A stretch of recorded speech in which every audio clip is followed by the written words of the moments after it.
Heyo, this is Jack Cartwheel. You are watching Simply Reliable Studios.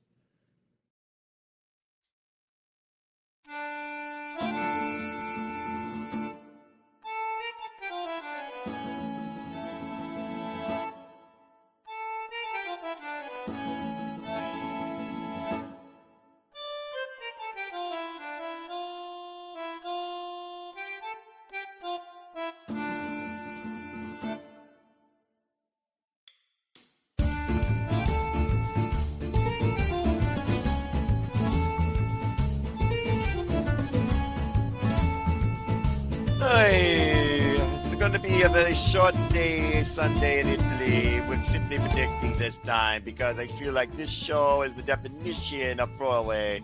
But it should be a cultural experience for the people. So that being said, we are going to get ready now to go into tonight's festivities and simply predict this rematch card. So without further ado, let's go. Welcome everybody once again to episode number 173 of my ongoing series. That is Simply Predicting as we discuss Clash in Italy here. So welcome in everybody.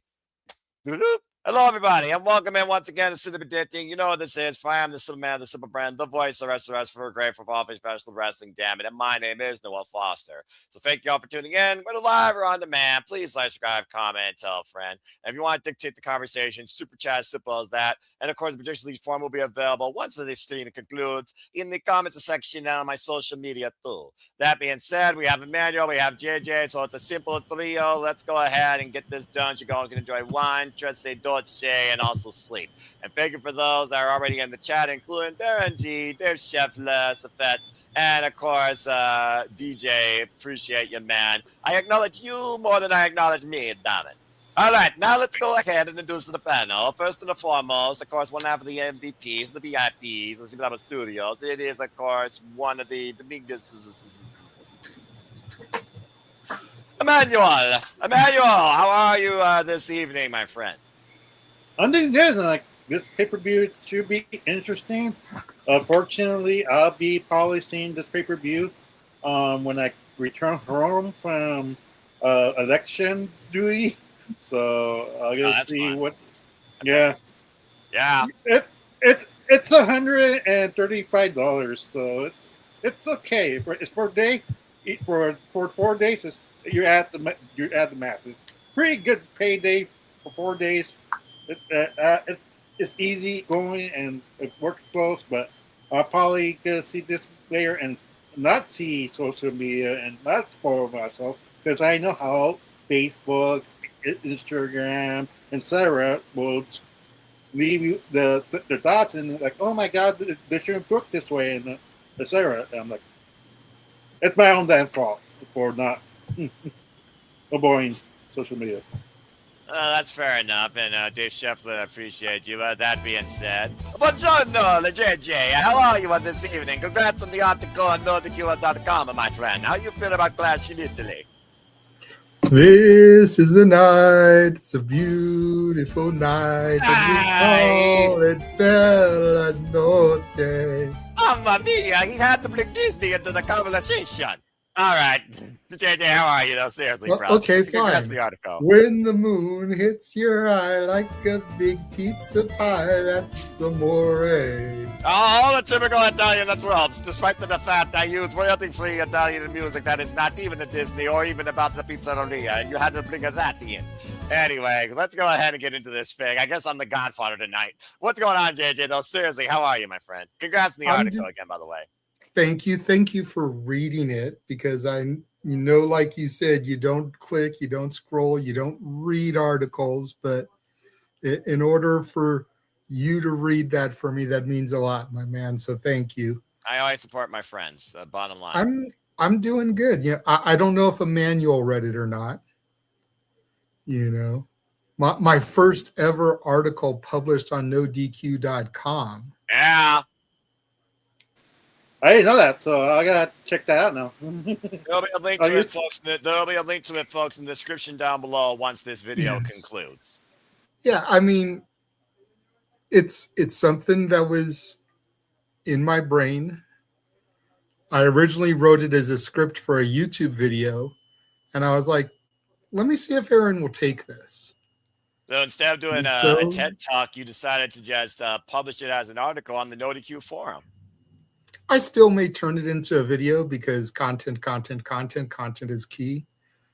But, yeah, it was something that was bothering me, and we'll get into it, I'm sure, when we get to that match here on this card. I'm looking forward to Clash in Italy. This is going to be a far better show than that other company out of Jacksonville who ran a 4.5-hour pay-per-view and then followed it up with a 3-hour Dynamite Collision and gave one match and 35 seconds to the women. So, yeah. Between the Vita Coco on the Double or Nothing pre-show and the way they booked the women this week on Dynamite, don't want to hear it from the sickos ever again. Look, ever. All right, all arguments are null and void. Calm down. But let's get into the E. Let's not get tribalistic. Let's have a fun night of conversation, Noah. Yeah, you're starting to sound like a Bowser. You're starting to sound like a villain here. All right, let's not go down that route, my friend. And even WWE has had their own tropes. We're gonna play devil's advocate. I always will look at both sides the same way. And again, here you go, folks. Here's a little screenshot for you of JJ's article. Again, if you want to read it, read more about it. We also might further highlight once we get into this match. Again, there will be a link, of course, in the description down below. So again, without further ado, let's go ahead and get right into it. As you pointed out, indeed, we have a fun little PLE for the first time internationally as WWE continues to explore further the markets. We go now to Italy, my home roots, my ancestry. Sure to be a fairly fun experience. And we got 2 matches that will be on ESPN and 3 others that will be exclusively on ESPN Unlimited. So with that being said, we're going to go talk about those first 2 matches that they confirmed will be on the first hour, and then we'll go into the other 3, which does include actually the one you referred to. As again, both companies still need to figure out what to do with women, but that's a whole different conversation. And hopefully Italy has clear skies and beautiful days, and the storm is pushed away. As, of course, Mommy Rhea Ripley defends the WWE Women's Championship once again against that bitch, Jade Cargill. Oy vey. So that being said, straight up, folks, before I go into this, rematch. So just go along with it. Let's go talk about Rhea Ripley and her brutality and the lack thereof on SmackDown, it seems so far. As, of course, we've seen so far 2 weeks in a row, or 2 events in a row, Rhea Ripley has been on the blunt end of being dated and being pinned. So right now, favor is in favor of the challenger to regain the title. All I know is that happens, I'm going to be saying, Mamma Mia, and also say a lot more other stuff in Italian if I can learn how to swear, because that's going to be bullshit. But nonetheless, Rhea Ripley and her DiGiorno-level employee Timu baddies that she has been trying to neutralize that have been on Jade Cargill's wings, better weather people, I guess, than Al Roker and whoever does the CBS News. We basically got this rematch here because I got nobody else. Even though we got a Fatal Influence where Jessie Jane, you figure, would be maybe pushed towards this opportunity, or a 6-woman tag here would build someone towards that. No different conversation for another day. I'm not going down that trope. Again, women outlook and wrestling in general, still left up unless you're in Stardom. Nonetheless, Jade Cargill, Rhea Ripley, it is what it is. We're doing it again. As it seemed like it was rushed to the finish, and Jade crashed under the pressure, especially when Io Sky played difference maker. We know that won't be the case. Now, whether or not Charlotte Flair and Alexa Bliss make a difference, that's a whole different conversation. Or if it'll influence affects the results, that's a whole different conversation also in itself. I'm going to go ahead and start this thing off. As always, since predicting one person has a short dissertation and the rest of the panel can agree or disagree or give their own thoughts. Since we have a very simple match card of 3 matches and a simple size panel, everyone will share their thoughts. Yeah, Rhea's retaining. You didn't break up Rio when we all should have seen Rio involved in WrestleMania just to bring Ripley to SmackDown because you lack star power, you lack actual freaking in-depth focus for your blue product investment for the women's division, and you lack a realistic champion. Rhea Ripley's not losing this title. If she does, then WWE is even more effed up than I thought without Logan Paul being involved because he got injured, and Logan Paul was the only constant, it felt like. I got Rhea Ripley retaining, and hopefully it does lead to Fallout and further tension. Charlotte Flair and Rhea. Rhea goes away from Charlotte Flair. Flair and Cargill have a feud. Fatal Influence continues to target Rhea Ripley because, again, not even involved in the card. Pretty much an afterthought. Great call-up so far. And, again, as far as Alexa Bliss goes, Alexa Bliss tried to play Peacemaker. Seemed like it was working at Sarah's main event. But give the damn girl a freaking moment already, for freaking sake, because she's overdue for it. Even if it's a short feud with Rhea Ripley. Rhea Ripley, regardless, needs to be the champion in order for SmackDown Women's Division to go in the right direction, in my opinion. Stateside oriented. Okay, let's go ahead and see what the rest of you think. First and foremost, we're going to go this way around the triangle, clockwise. Emmanuel, what is your thoughts on Rhea Ripley and Jade Cargill? Does that dub regain the title, or does Rhea bury that bitch?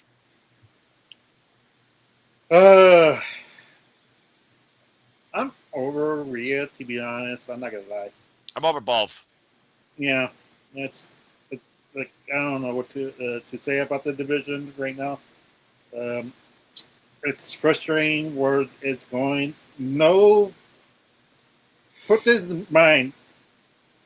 Both women world champions are not being booked in the singles match until this. This just came out of nowhere because of a dumb trios feud with Fatal Influence. Like, that's how it became a one-on-one, because Jay got the victory over Rhea in Saturday Night main event, and I kind of figured they would. And the SmackDown before, people actually tune into that. Thank you, W_Matches on YouTube, for giving me the highlights, so I don't have to worry about WWE streaming services. Continue. I used to say fuck in Italian. Anyway, continue. I'm gonna look that up. Yeah, but yeah, I mean, like, Rhea's gonna retain this. Like, I don't see the purpose for Jay to regain it anytime soon. They experiment. Unfortunately, for Hero Run didn't light the sky to fireworks what they expected. Maybe a babyface run will do her better, but unfortunately, this heel run was a flop for Jade, and now they have Meacham and BFAP going heel for no reason. Like, well, I mean, Lady Reed and Fallon Henry need to bury two freaking catering companies on SmackDown to put some stock into them as tag team challengers, then so be it. But continue. But yeah, I have Rhea winning this. I expect some interference for BFAP and Meacham, and then either Sky might help out Rhea, or the Charlotte and Alexa might help out to even the odds. But either way, we could expect some help from the outside, and then end up 1-on-1, and Rhea wins in the end. Sadly, fair enough. Thank you, by the way. Grazie. That being said, the cool of Jade Cargill.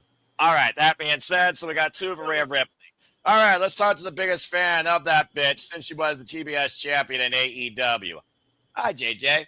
Buongiorno. Go ahead and give your prediction towards this. Come on, bruv. Even you have to realize the fact that this is a rematch as well. This just seems like it was rushed. Not to mention, we just had back. This is the second PLE, by the way, in the same month for WWE. That's a whole different conversation. Overkill. And Saturday night's main event. Thank you, by the way, to those that tuned in to Major Push Wrestling, by the way, for our further discussion on Saturday night's main event and the actual importance of the event, or lack thereof, on the Papagino Network. Subscribe today. Yeah, Lend your thoughts towards this match. What you got to say towards the state of the WWE Women's Championship and these two being at the precipice of it again? Okay. When was the last time we had two people trade belts back and forth on a somewhat like short basis, like a hot potato? Probably United I States feel like it's Championship. I feel like it's something that's been missing from wrestling for a while. And I could see it as something that could be done here. So I'm not 100% Rhea Ripley leaves with the title.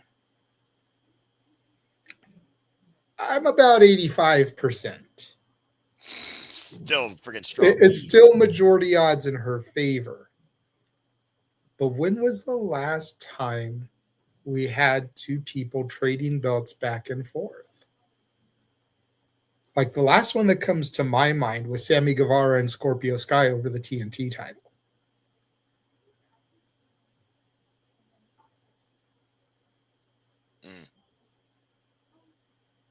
Can you think of something more recent than that? Not off the top of my head at this moment. So, and that was what, like 4 years ago? Give or take. Because Sky was out of action for well over a year. Shortly after that.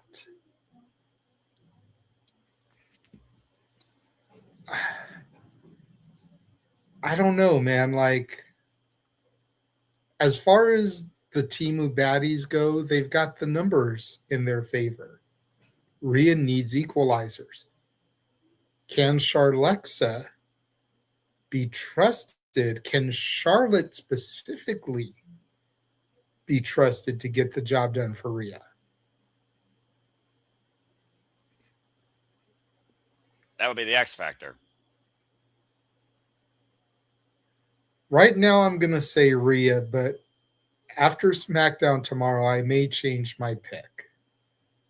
Fair enough. And of course, predictions, folks. Keep in mind, by the way, guys, your predictions, of course, matter too. Your predictions had to be submitted will be a final 1 p.m. Eastern Standard Time, Sunday afternoon, as this starts 2 p.m. Eastern Standard Time, Sunday afternoon here in the States, despite the local time in Italy. That's why it's on Sunday versus Saturday, for those that are wondering.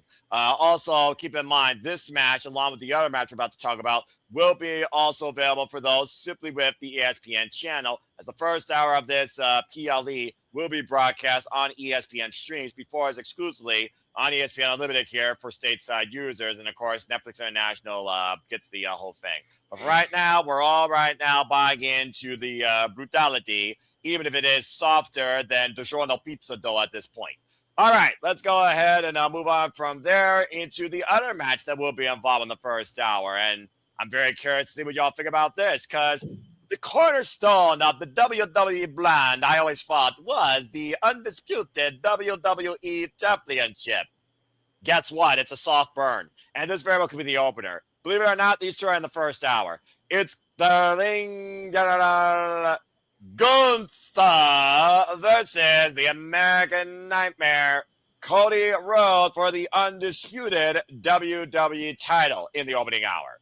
All right, so straight up, want to talk about freaking swerve, want to talk about curveball, want to talk about we're just going to throw freaking pizza sauce against the wall and turn it into modern art. Well, we are in a city that's full of history in itself with its own form of art, but these graphics being AI-driven, I mean, again, Picasso, Michelangelo, Da Vinci are probably rolling in their grave, but that's a different conversation. Okay, anyway, Cody Rhodes been, of course, the undisputed WWE champion, of course, since we can't get back from Drew McIntyre. Talk about your TED Talk later on the trope, my friend, or freaking go mute and rant on yourself, and I'll play Italian music.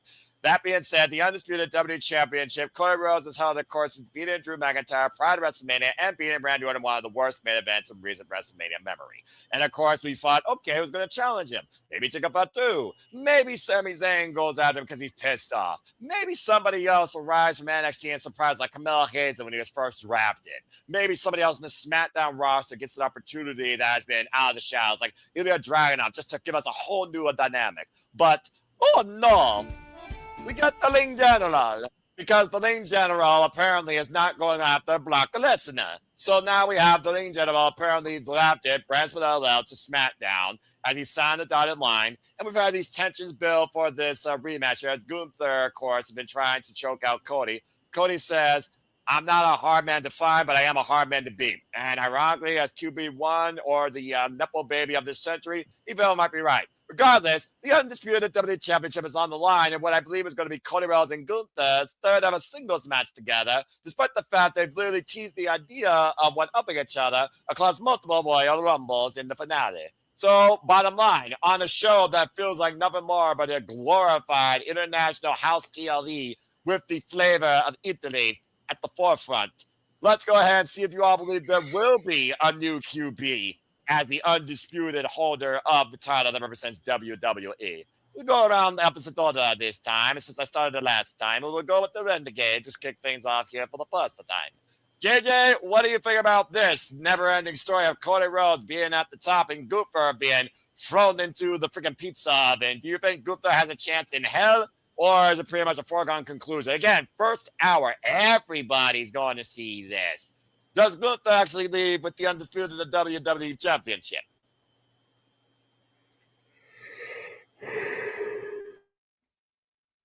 Accurate. Shows my feelings about Cody Rhodes in the championship. I'm sure you're not the only one that echoes those same sentiments. Shout out to our baddie friend who just got promoted again, by the way. Congratulations. Subscribe to her channel today. Don't be a dickhead. Baddie of Wrestling. Our Canadian friend, Ash, who shares her sentiment. Continue.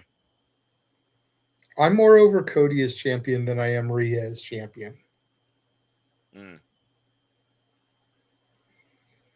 I don't know if I'm more over Cody as champion than Emmanuel was as Cena as champion, but it's probably getting pretty darn close. The problem with dominant babyface champions is babyfaces are always better on the chase. Yep. There are Here he is being chased. There are very few dominant babyface champions in history that were good for anything. Even Cody's father was never champion for long. Oh, I know, baby. Multi-time champion, but you could probably add up all of Dusty's reigns, and it's probably what Cody's at right now, as far as days held.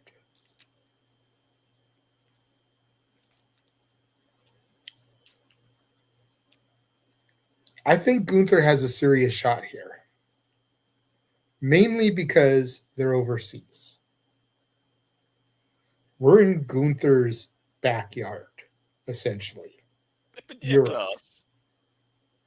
We're in his old stomping grounds.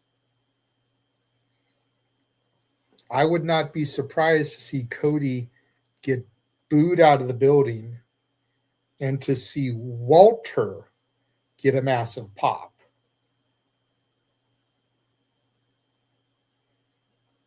And if that happens, then what? Do they improvise? Do they ad-lib?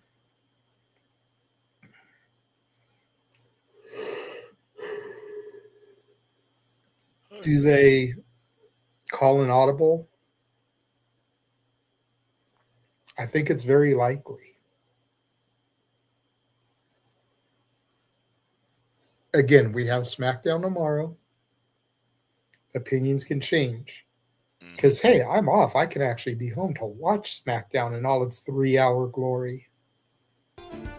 You bloody fool! It's me, Mario. Mamma mia! Why would you waste the 3 hours of your lifetime on that freaking Disney shit? Because it's the go-home show. You can play Mario Kart to delegate and just go catch the highlights on the W YouTube channel for a fraction of the time. Order yourself the show to the pizza. It'd be better than the show itself. I don't have a video game system. Mamma mia! Someone give this man a Switch. It is what it is. Fair enough. I'm going to go with Gunther right now. Wow. And I'm willing to bet if you look at the polls, I'm not alone. I'll let you know in advance. I'll guarantee you that. Because the forum is not live yet. I literally made sure it would not be live before this. Because I really wanted to see if there would be some polarization in the conversation and predicting. And you've already surprised me. So you have the ring general gaining. It's interesting. In answer to Dattila, I would probably have to be Mario because I'm shorter and rounder, and you're taller and skinnier, so you'd have to be Luigi. Why am I your freaking brother? Why am I the second rate to the character? That doesn't make any sense here. I'm just saying, based off of specs, I'm shorter than you, and I'm heavier than you. All right, fine. You're taller than me, and you're way skinnier than me. Emmanuel can be Yoshi. Oh, no. Or Bowser. Considering he doesn't like John Cena, he can be Bowser. He's the villain. You can sing the Peaches song and freaking Gunther wins the title, okay? That being said, he's got Gunther. Okay. Manuel, what are your thoughts towards that? I mean, if you want Noah to sing ABBA's Mamma Mia on Shenanigans tomorrow, donate in Super Chat. You are thinking of son of a bitch shot. You always try to put something at the expense of my dignity. Even if you're going to do it in Italian, every time you're going to get, you try to make a freaking buck off of my voice and off of me. And that's what I'm doing. Apparently, the tail will be Princess Peach. She is the Mighty Morphin Pig Powder Ranger. All right, Does that make Ash Daisy? I would say yes, actually. It's perfect. Now we just need to find another woman that could be Pauline or Rosalina. She's got Arlene as Daisy. Okay, fair enough. She is actually the first one that was the ginger. So Ash can jump up in the air and be Pauline. She's probably got a singing voice. All right, that's not here nor there. Stay tuned. We'll be playing the Mario Kart probably during the commercial breaks to keep you all entertained and also engaged ourselves. I don't know. That being said, Emmanuel, your turn. He's got Gunther, and I think it's kind of interesting because I do think we really need to have a memorable moment, but also something needs to change in the landscape of WWE. Much as we've been talking ad nauseum on Major Push Wrestling and No DQ Review and even well, we haven't talked on Shenanigans yet. Stay tuned for that this Saturday, folks. There's been a paradigm shift when it comes down to, there you go, she jumps up in the air. So it's one of those things, though, that I feel like people are starting to realize, hey, there's more to wrestling than the WWE, and that's some crazy hot shit. Double or nothing. Despite what TV might be. TV versus pay-per-view is a whole different conversation for another day. And at least one TV show is not redundant every week. But that's a whole different conversation for another day. That being said, I'm back on to this matter at hand. The Gunther vs. Cody Rhodes undisputed WWE Championship. As long as it says on the banner, you cannot say anything about it. That being said, Emmanuel, you got Gunther getting this. I mean, Gunther has yet to be the WWE champion in his career, despite the fact he's been a world champion or a champion of a sorts over 88% of his career. Of course, last title he held was the World Heavyweight Championship, and he lost to CM Punk in the SummerSlam. But now that he's on SmackDown, maybe getting a new phase of the Blue Brand, it might be what the Blue Brand needs. And this also might lead, finally, to him versus Ilya Dragunov, which I've been waiting for since the two decided to sign to the E. Now, why his avatar may be a smoke in the mirrors, is a smoke in the mirrors to believe that Gunther could be the undisputed WWE Championship. So, that being said, Emmanuel, what is your prediction on this matter? Well, first of all, Noah, if I'm going to be a villain, I have to be my favorite character of all time, Waluigi. So, I'm going to do with my Waluigi sound. Waluigi! all the Italian tropes tonight. Oh, yep. Good grief. I'm loving this panel so far because, again, I am Italian. Italian goes back to my roots, and I love this. I hope I have a chicken Alfredo doing this. I'm kind of tired of pizza, and I feel like a pizza is not even worth spending on this BLE because I'll save more money in the long haul. Anyway, go ahead, Emmanuel. Well, Waluigi will think Gunther is going to win this. Why? Because here's why. Cody Rhodes as champion. You're hurting your voice. Yeah, exactly. I know it's hard to keep the conversation as Waluigi. And there it is. There's more Mario Trumps here than WWE entrance. Good grief. Continue. This is funny. But yeah, we're losing our damn minds. And I'm sober, by the way. I don't even have William Russo. I wish I did. I have Mountain Dew. Continue. Yeah, but yeah, like Gunther needs to win this.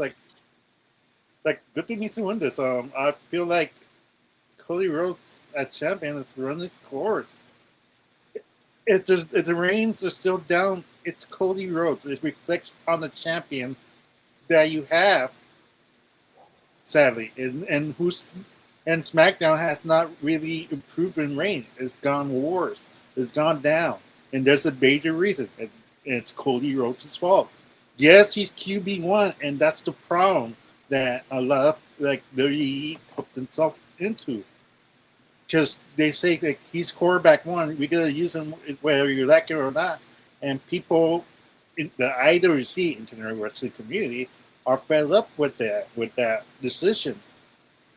Casual fans are still cheering full coach, so they're in a predicament right now.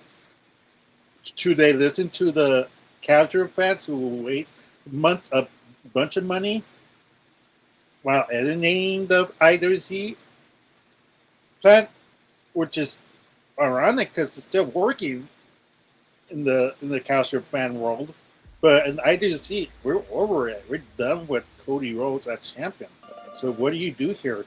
But right now, Gunther really needs that championship, and it'll be a treat to see either if the predictions is Oba is going to defeat Roman Reigns, it'll be a treat to see Gunther lose to a power Hobbs, like Keith. I forget his new name.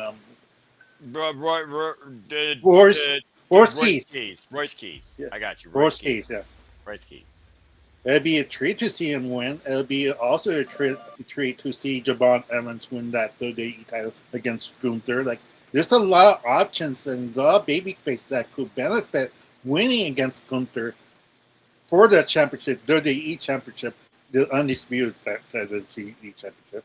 But then Cody Rhodes right now, like Cody Rhodes really doesn't need the title right now. He needs time off with that title. Let him do something else for the meantime. I don't know what exactly, but give him time off. He has worked hard. You gave CM Punk time off. You gave Randy Orton time off. You gave Roman Reigns time off. Why not Cody Rhodes? He deserves the time off, and it's time for a change. All right. So two for Gunther. It's funny. I do think it's one of those points now where WWE even needs to realize that the dish you're serving is not quality restaurant here. It's almost like literally frozen microwave, and you're heating it just enough that it doesn't make you sick. But it's one of those things that they do need to make some changes. And I do think Clash in Italy needs to elicit change, especially at the top tier. But it's also one of those things, considering what we got actually in the other half of this show that's going to be exclusive on ESPN.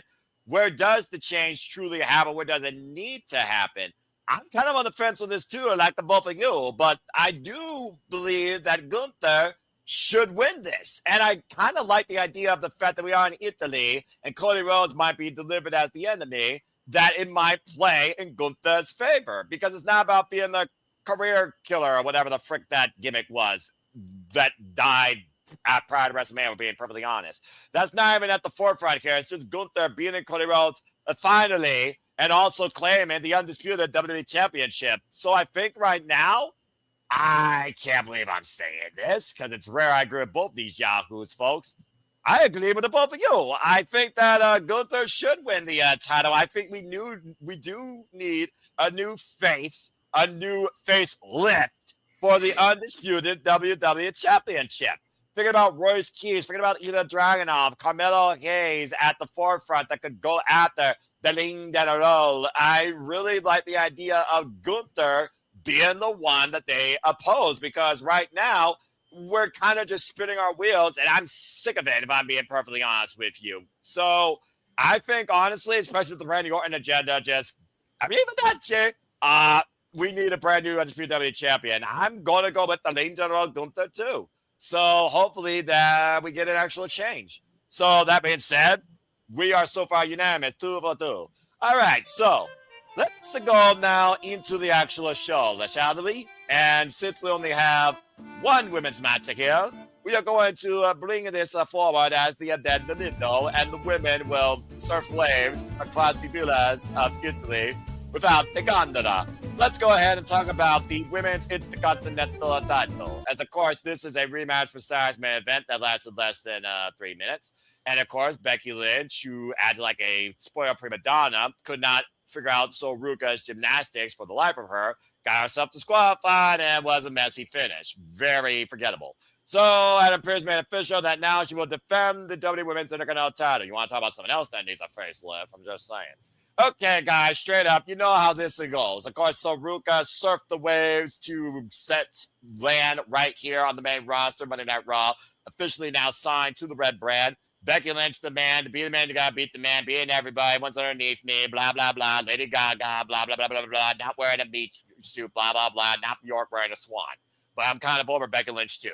That being said, it's the Intercontinental Championship, the Workhorse Championship of the WWE for the women. It has not been a Workhorse Championship, though, since Lyra Valkyria held it initially, in my personal opinion. And now she's lost in mid-range tag team purgatory with Bayley.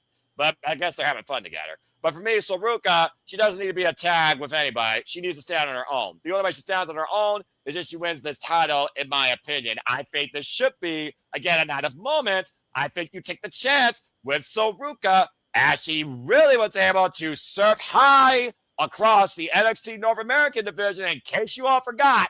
And we finally bring some new focus to this generation of the WWE and the women's division. But that's just my personal opinion, not really necessarily my prediction.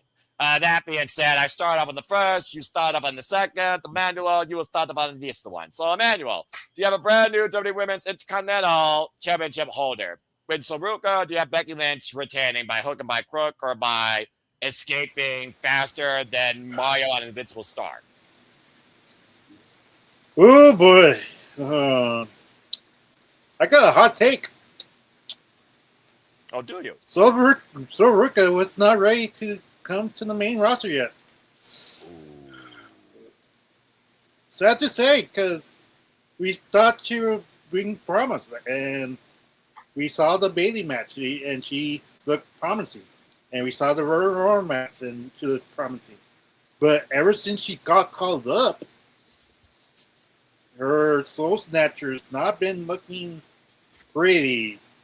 She's been missing more than usual.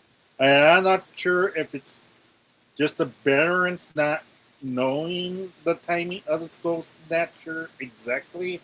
I don't know if she's been paired up badly lately in those matches throughout her journey in the main roster so far, but she has not been really showing what's so special about her. Like, yes, the Snow Snatcher is a devastating move and unique, but at the same time, like with that spot with the Jessica car, she basically didn't flip. She basically slipped out of the turnbuckle, which is take it a given, because like if you told me to do it, I probably tell like a lot of times until I get it right. But that's a different story. But right, gotta say. But at the same time, like, is she ready to be a mid-card champion? I don't think so, to be honest. It would surprise me if Becky somehow retains still and finds another way to cheat and regain this title. But this Becky Lynch telling Ruca she's the Marginetti or not good enough for the main roster is turning her more. And her botching is making it even more worse. Like, maybe Becky is right about her. Maybe she's not ready for the prime time or the big leagues. And it's so sad because you want to root for her. She's the baby safe. And so I'm torn, but I know that each direction they're going to give it to Ruca regardless of her botching. But it's going to be really determining if she could turn this around. If she could turn it around, maybe she has a chance for a main title. But at this point, if she doesn't succeed and she keeps watching, they might cut her loose by the end of the year, and that's what say. But it is what it is. Like, what do you want? A safe wrestler or a person who botches a lot? I'd rather work with a safe wrestler and than getting myself hurt. So for me, it's Ruca, but I could be. But I won't surprise me if Becky returns. That was a very interesting take and interesting prediction when it comes to the capability and caliber of somebody on the main roster when they literally just started, while you're already saying you can't even flip a pancake right. With that being said, he still has Ruca becoming.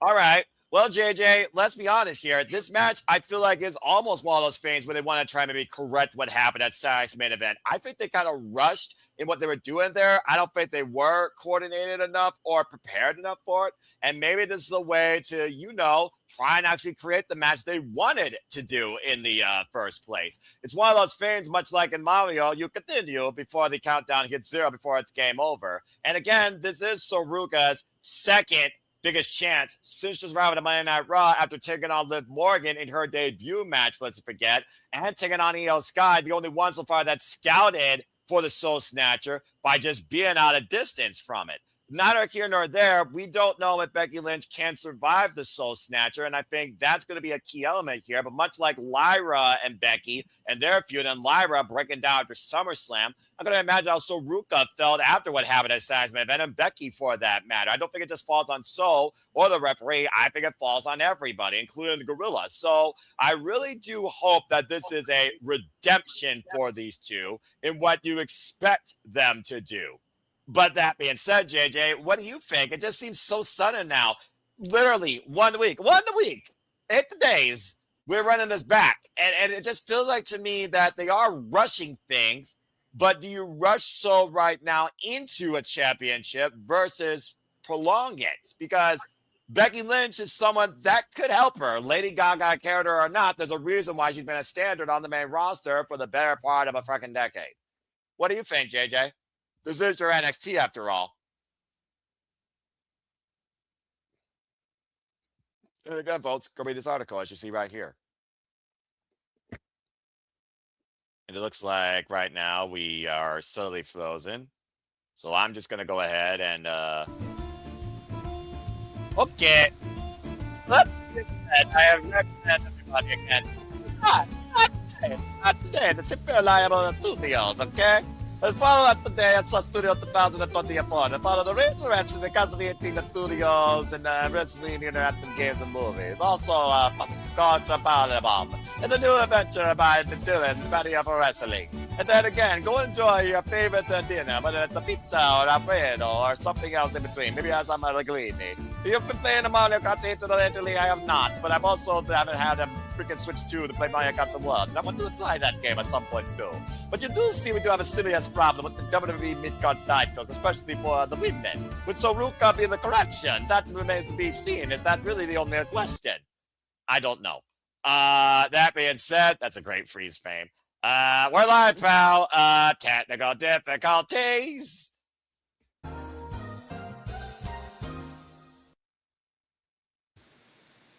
We'll be right back. Shut the heck up, Emmanuel.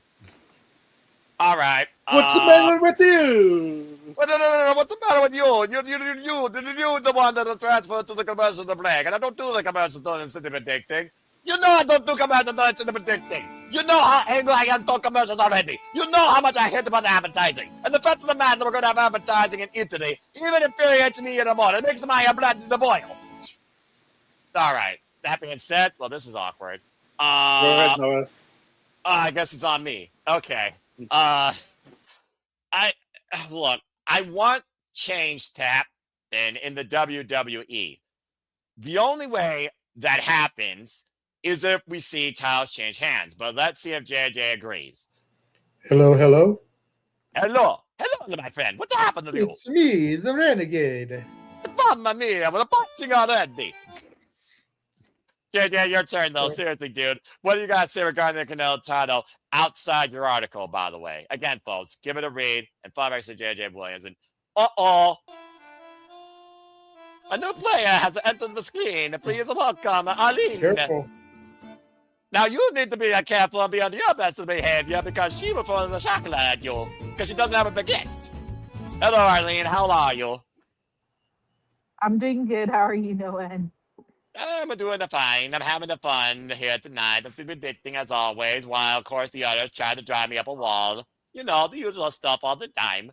As we're talking about Becky Lynch and Ruca, at this point, though, we have a female to foretell the tale of the only women's match on this card that actually truly matters. JJ, would you like to suspend the prediction and give Arlene the floor to give her dictation? Go for it. Arlene, I put it to you. Do you believe that Ruca wins Becky Lynch's title, or does she wipe out? If there's gonna be a title change, out of all the title changes, all the titles that are on this card, it would be the women's championship. Let's be honest. Out of every championship that there's on this card, if I were to say which one do you think is most likely to change hands, I would think it would be the women's. That being said, based on just JD creative and just based on that alone, I feel like there isn't going to be any title changes, and that's probably just a spoiler right there for my picks. I don't think there's going to be any title changes. All this is going to lead is to the next pay per view, which is what pay per view is that, Noel? Is it SummerSlam? No, there's something before that. No, July. And the next PLE, I believe, is also, isn't it Night of Champions? I think next up, I forget. Someone to check on the WWE schedule. Someone Google that. Well, someone Googles that, it might change because like if it's not a champions, it's gonna stay the same. Gunther's gonna lose because there's no way that's gonna be Gunther versus Roman. It's Night of Champions. Yes, it is. The June the 27th. So I don't Unless see no they title announce a change. King Queen of the Ring. Yeah. What the fuck are they doing that? They're not going to do a single national tournament. We've always talked about this. I'm freaking around. Okay, sorry. Continue. With that being said, just because it's Night of Champions, I think I heard you guys pick either Gunther or Cody. Based on that, I do not see them having Gunther versus Roman because if it's Gunther versus Roman, Gunther has to win Roman because he's on this streak of retiring all these people. It would not make sense if Roman, either way, Gunther's screwed. If he loses to Cody, he's screwed. If he wins against Cody but loses against Roman, he's screwed. Like, you can't win. Gunther cannot win in this situation with whoever he faces. It's like he's not gonna he doesn't win in any scenario because it's like he can't beat Roman. He should beat Roman, but he most likely won't beat Roman. But with that being said, based on that, I will pick Cody just because the Dino Champions is the next pay per view. I don't see Gunther winning. I don't see it being Gunther versus Roman. And if it is going to be Gunther winning, Gunther's not winning against Roman. So that's spoiler for Dino Champions when we do the predictions. If that ends up being the scenario, Roman's winning, Gunther's not going to win.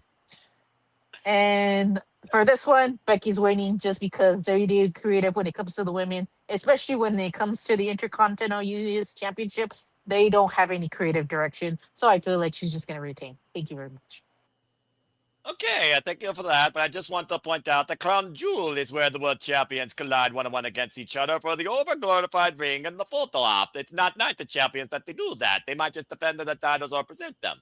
But thank you, Arlene. Wow. All right. Well, that being said, she has Becky retaining, and reluctantly, Emmanuel says he has Slow gaining. So right now it's 50-50. This is very interesting. All right, JJ. Now back to you, my friend, of course, who brought the article. So let's go ahead and lend your thoughts now towards the Women's Intercontinental Championship outside of your literary analysis. What do you have to say regarding this? Do you have a brand new champion? Here becomes the thing as far as the article goes. And you can read a little bit right here, folks. Give me a taste. If Becky retains, who does she feud with next? She's pretty much beaten everybody. Yeah. That means that Soul almost has to win. But I also agree with what Emmanuel said in the fact that Soul has not been Soul since becoming up to the main roster. She's stutter stepped. So does she deserve the championship? I think part of it is what Emmanuel brought up in the fact that the more established women don't know how to take the move or don't want to take the move. Yeah, that could also be a thing. Is it one of those that doesn't work for me, brother, type of situations? Brother? Well, I mean, it's not the first time she's been compared to that, but continue. if we get the belt on Soul, she can feud with people that are more on her level. Women that should be in the IC title picture anyways. Ivy Nile, Roxanne Perez, Keep going. Lyra Valkyria. Keep going. Women from NXT that Soul has encountered at some point in her career that know how to take her moves and make her look good. Mm-hmm. So I've got Soul getting the dub here. And I really don't know what's going to happen if Becky retains. Or if Becky's the one to take the belt back off of Soul. Because it's just repeat process and it's getting old. It's a never-ending story is what it is. Hey, you leave that movie alone. That's a damn good movie. Okay. I never saw the third one. I never saw the third one. That is one of the cheapest songs ever. I've never seen the movie. I know the music, okay? I've literally wrote the music, I'm fussing with it, all right? The song is Face, but I'm phenomenal. going to go down Hush, and this feel is about my the time, rat. sir. And no one cares about that This cheesy is my movie, all time, right? sir. And that movie does not matter in this essentially, okay? The first two movies were phenomenal. What bullshit they were? The third It's like one I science never fiction. saw. No. The third one I never saw, but the first two were good. Mm-mm. Damn it, I will not let you speak badly about the never-ending story. Dude, you really won't make anything fresh. You are out of your damn mind, all right? You belong. You have to remember how young I was when these came out. These are movies of my time, Youngin. And these are movies that were criticized on Science Mystery Theater 3000 by a silhouette robot. Yeah, during your time. But during my time, I was like 9 when the first one came out, okay? I was about the age of the boy in the movie. No wonder you relate. And then the second movie had Jonathan Brandis. How dare you say an unkind word about the deceased? Oh, my bad about the deceased. Lord forbid. The third one had Jack Black in an early role that kind of says everything you need to say about it right there. But Arlene has her hand up, though. She wants to say Adam Sandler is greater than Jack Black, and Adam Sandler's done worse movies than Jack Black has. Let's forget about Pixels. Yeah. Anyway, wait, Pixels is good too. No, damn it! Not. Yes, it is. No, it's not. As a kid who grew up with 80s video games, Pixels is awesome. It is a live-action Wreck-It Ralph. You're bound to have virtual reality friggin' stuck in a trope. What the fuck, man? All right, It is a live-action Wreck-It Ralph. This is not hot dog and a handshake. Go talk more about that shit there, all right? Anyway, shut your face. Arlene, what? I saw your hand. What do you got to say real quick? This went into a whole different tangent. I was about to say the only person that it would make sense, but even then, like, she hasn't really appeared in WWE. But I mean, Becky has been saying like, who, like when Io Sky came out, who's brave enough to challenge me? And Io Sky came out, and she had said the same thing that she said to Soul. I wasn't asking for you. I was more asking for Rhea. But if she opens up another challenge, I could see Jessica Carr, which I don't know what she goes by in Evolve, showing up because they have a storyline right there. Jessica Carr and Becky Lynch have a story right there. Every time she's in a match, she always blames Jessica Carr for costing her the match. And Carr got bumped and right through the disqualification at Saturday Night's Main Event, to your point. So the story's there. That's why I said, like, if they cared about the storyline, it only would make sense if Jessica Carr was the one to take off the title from her. The only person to me that would make sense, because for me, so Ruca does like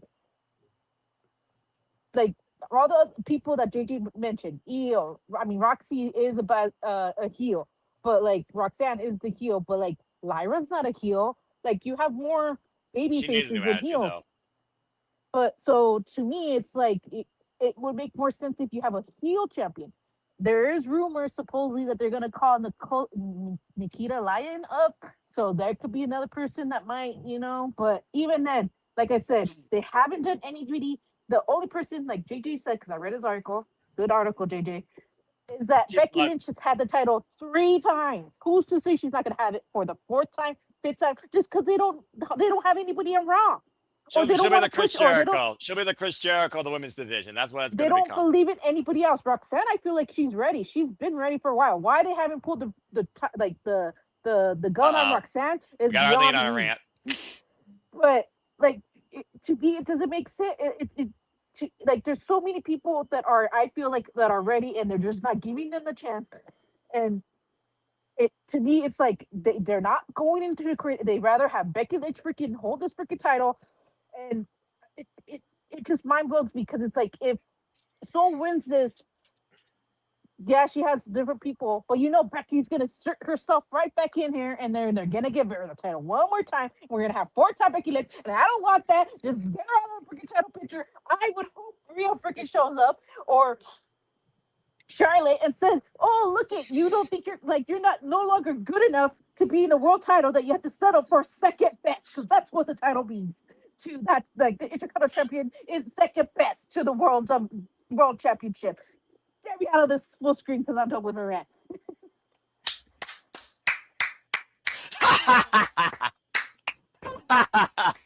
That was great.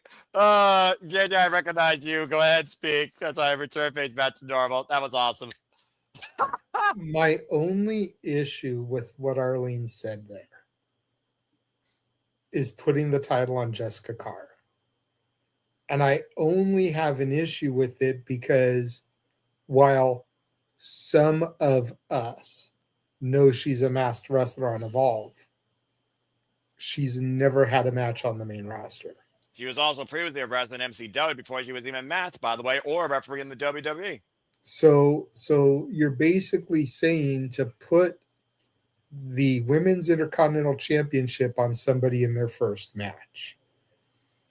Weirder things have happened. Gail Kim won the world title for her first time in her debut. Santino Marella won the IC title in his debut. AJ Lee. Weirder things have happened.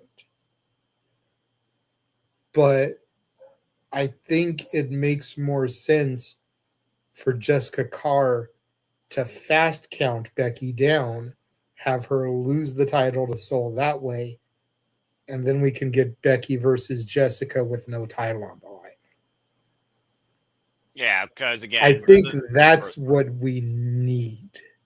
We need a feud that matter and bring merit to the women's division, like Chris Statlander, Shida, Lights Out Filler did, that closed that out. That doesn't involve a championship, but has that backbone of a grudge behind it. And Jessica Carr and Becky Lynch does have that. But do we need a referee going into wrestling again, much like Brooke Tessmarker did at Past Life in TNA against the likes of freaking Gail Kim? I don't think we do. But I'm going to look primarily at the people that are the wrestlers that are supposed to be wrestling a decent match over this title. And I'm going to say this. If Becky beats Soul, you know what this means. We're running it back at Night of Champions. Soul is the next Women's Intercontinental Champion. That's clearly what they want to do with her. Now, do they do it here, or is this a subtle encore of what we fucked up at Science Main Event? Let's call it what it was. It was fucked up. For me, this is baptism by fire again for Soul, who still is finding her footing. She still has yet to walk dry land on Monday Night Raw, straight on her own 2 feet, it sounds like. But again, if we want change in the WWE, for the Intercontinental Championship, by the way, we're on a different continent, then this should be the one fucking title that changes hands at this show. So fuck the point. I'm going with Ruca beats the man, because why the fuck not in this case? I don't think they surf in Italy, but damn it, you need to change up the fucking women's division. So I'm going to go with Ruca as well, whether she botches it or not. Inside cradle. How about the most dangerous move in wrestling? Inside cradle. Roll up. Just go on that rope. All right. Definitely now not a blue thunder bomb.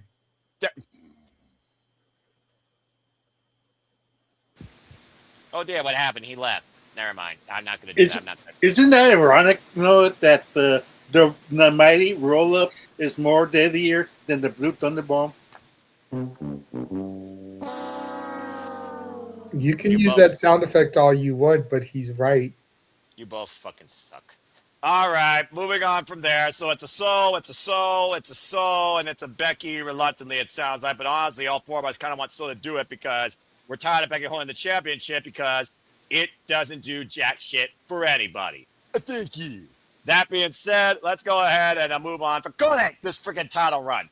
Let's talk about the one fight that might actually bring something else. But again, is it a foregone conclusion? Is it just, do the time warp again and jump to the left? Or are we actually trying to progress something? Or is this turning to Cody and Brock reincarnated? What happens when a ruler meets a beast this time when he wants to kill him versus beat him? Guess what, folks? It's the rematch. Femi, Brock Lesnar 2.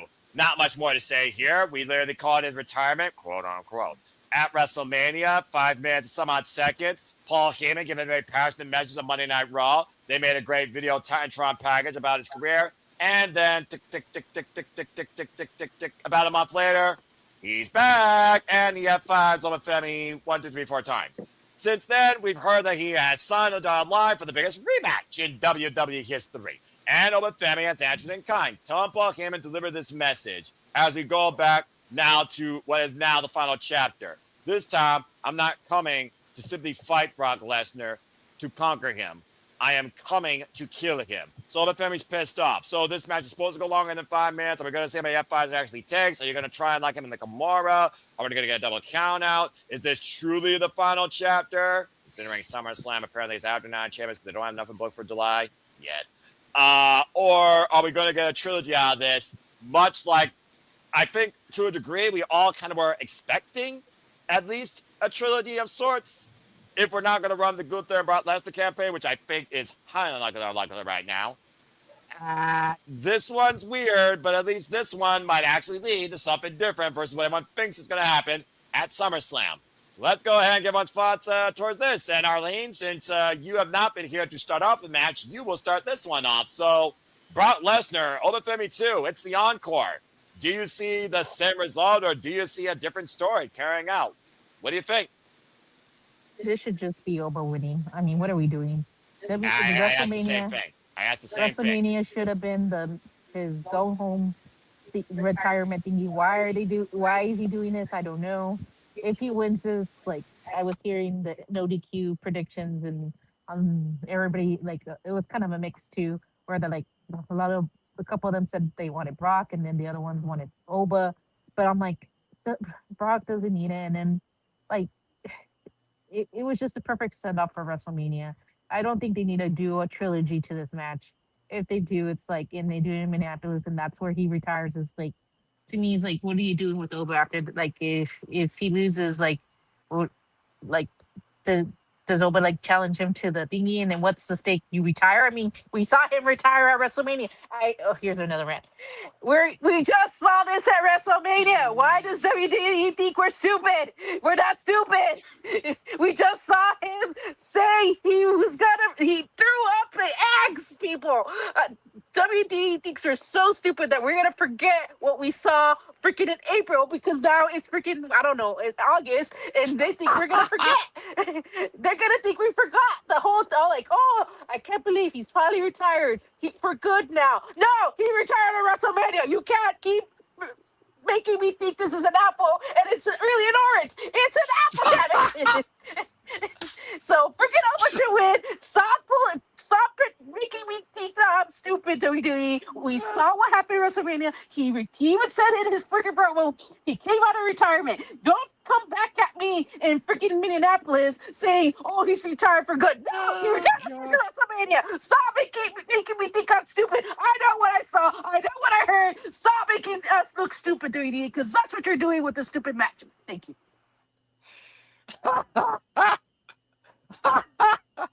Oh my gosh. Tonight's chat time was brought to you by the subject, stupidity of the WWE Universe and the assumption of the higher-ups. Brought to you by Arlene Dominguez. Stay tuned next week for the entire controversial idea of John Cena as either GOAT or not. Brought to you by Tatilla and Emmanuel. Thank you, Arlene. That being said, she's got Femi winning because this is absolutely nonsense, according to the word retirement, not meaning what you mean in the dictionary.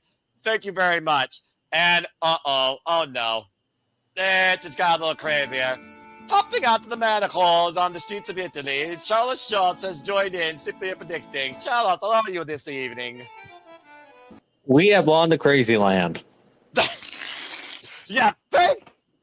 I was hearing all of this while I was on my way back to the hotel room. And of course, you couldn't help but to join in, apparently, when you could. Basically. Oh, jeez. All right. Well, that being said, welcome to the madness. Welcome to the conversation. Welcome to tonight's TED Talks, which have been brought to you by Arlene, who has been taking the mic. Wow. She definitely Don't make her upset, folks. I'm about to say, and don't call her stupid. See that, right? JJ? I had that today, funny enough. Cheers to that rant, by the way. Superman approved. I'm sure Statboy approves that well. Go follow him at Statsboy Sports Bar. Okay, that being said, Arlene has opened the ballot to Femi winning. So let's go ahead and bring the newest person now onto the scene and get his thoughts, and then we'll go around and give everyone else's thoughts. This is fun. I absolutely love this shit. So, for sure, no, Charles, let's go ahead and get your thoughts towards this. Do you have Femi winning again, or does Brock Lesnar get his subtle revenge and make it 1-1? Well, I might still say it's going to be a trilogy. But it's going to be to where Brock's not winning this match. I'm thinking Oba's going to win again. And then Brock's going to get desperate. And then the third match happens at SummerSlam, where Oba beats him 3 times in a row. Damn. Basically, 2005, Triple H and Batista all over again. I can see it. Honestly, I can see it without the Hell in a Cell. Exactly. That's what I see happening here. Coming out of this. I can't recall if anyone's ever gotten a hat trick against Brock Lesnar, let alone the span of a single year. So that also would be historic and would be a first. So, fair thought. Okay, that being said, it's 2 for Femi, and he's already calling a trilogy going unanimously to the ruler. I mean, if that doesn't build him some sort of credit in WWE, I don't know what will. So, fair point. Thank you for that. All right, let's go to JJ next here. JJ, what do you think here? To Arlene's point, does WWE think that we're really that stupid? Yes. Well, I mean, I think that's an obvious answer. Yeah, you know what? That's more obvious than literally water is wet, the sun is hot, red's the color of usually roses in the summer, unless you get like yellow, pink, or white, but red's like the primary color. And your heart Ninja Turtles are from New York. Or what? And the Ninja Turtles are from New York. Oh, yeah, so the Ninja Turtles are from from an ooze attack, popping out. Yeah, someone had to do it. That being said, JJ, what do you think here? Despite the stupidity in the outlook of the booking versus the fans' mentality, do you think Femi goes 2-0 against the Beast Incarnate? And does Brock Lesnar get that desperate? Does Brock throw a hissy fit to the point he tries to destroy Femi maybe post-match? And that's maybe how you stall this to set up the hat trick, the final act at maybe SummerSlam, despite the fact that's in August. I just want to point that out there. What do you think the cause effect of this freaking sequel is? I've got Brock winning. Okay. Barely. Oh. Barely. It will not be a dominant victory. He only was able to look so dominant on Raw because the element of surprise. Oba's going to be expecting him this time. So he won't be able to be so dominant. Brock will get the dub, barely. And this is going to mess with Brock because he's always been able to dominate. Even in defeat, he's been able to dominate. And he was unable to dominate Oba, which will set up for the third match because Brock is looking to win emphatically, definitively. To conquer! And Oba will get that third victory. Interesting. So we go from the surprise element to the exhaustion factor to the point of acceptance, basically. Mm-hmm. And then, if that match isn't at SummerSlam, the third match, that could be what leads him to Gunther. I couldn't beat this young upstart. I need to test myself against the best. And I'm willing to put my career on the line. For real. For real.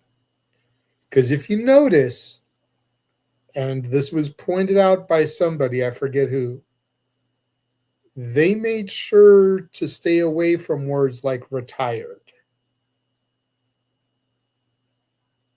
I don't think they ever definitively said Brock Lesnar has retired. So they may have alluded to, they may have suggested, but I don't think they officially ever said Brock Lesnar has retired. I'll give you that. You're right. So you're right. There was that open-ended loophole. This would be an official retirement. They would use the R word. All right. Well, that being said, I see two hands. I see Charles put his hand up second. So, Arlene, you go first. And then, Charles, go ahead, Arlene, what you got to say real quick? Like I said, he said it in his promo. He came out of retirement. In his promo, Brock said he came out of retirement. Fair enough. But Brock said that, then JJ, you got no argument.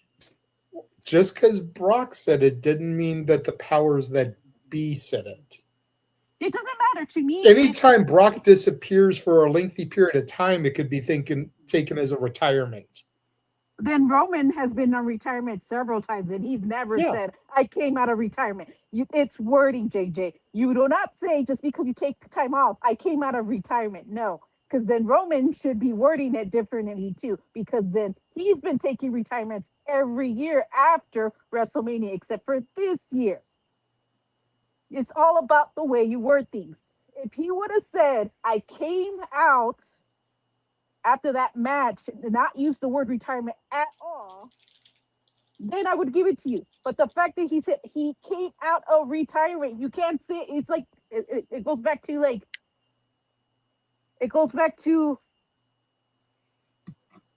making us look stupid, because it's like they're hoping that we're not listening to what Brock is actually saying. This is why I said they're making us think we're something and not actually listening to what's actually being said. And that was like my whole rant. He literally said in his promo, if you were paying attention, not that I'm saying that you weren't paying attention, but if you were paying didn't attention, see the episode. I actually worked, so you know. But like, no, I know. That's what I'm saying. Like, for those who were paying attention to the promo, like, you would have heard it. Some people might have missed it, and they're like, I don't remember him saying that. And they probably, if you go back, they probably changed it to where because WWE does this too, where in the East Coast, certain things are said, then you go back and watch it in the West Coast, and they take it out. Accurate.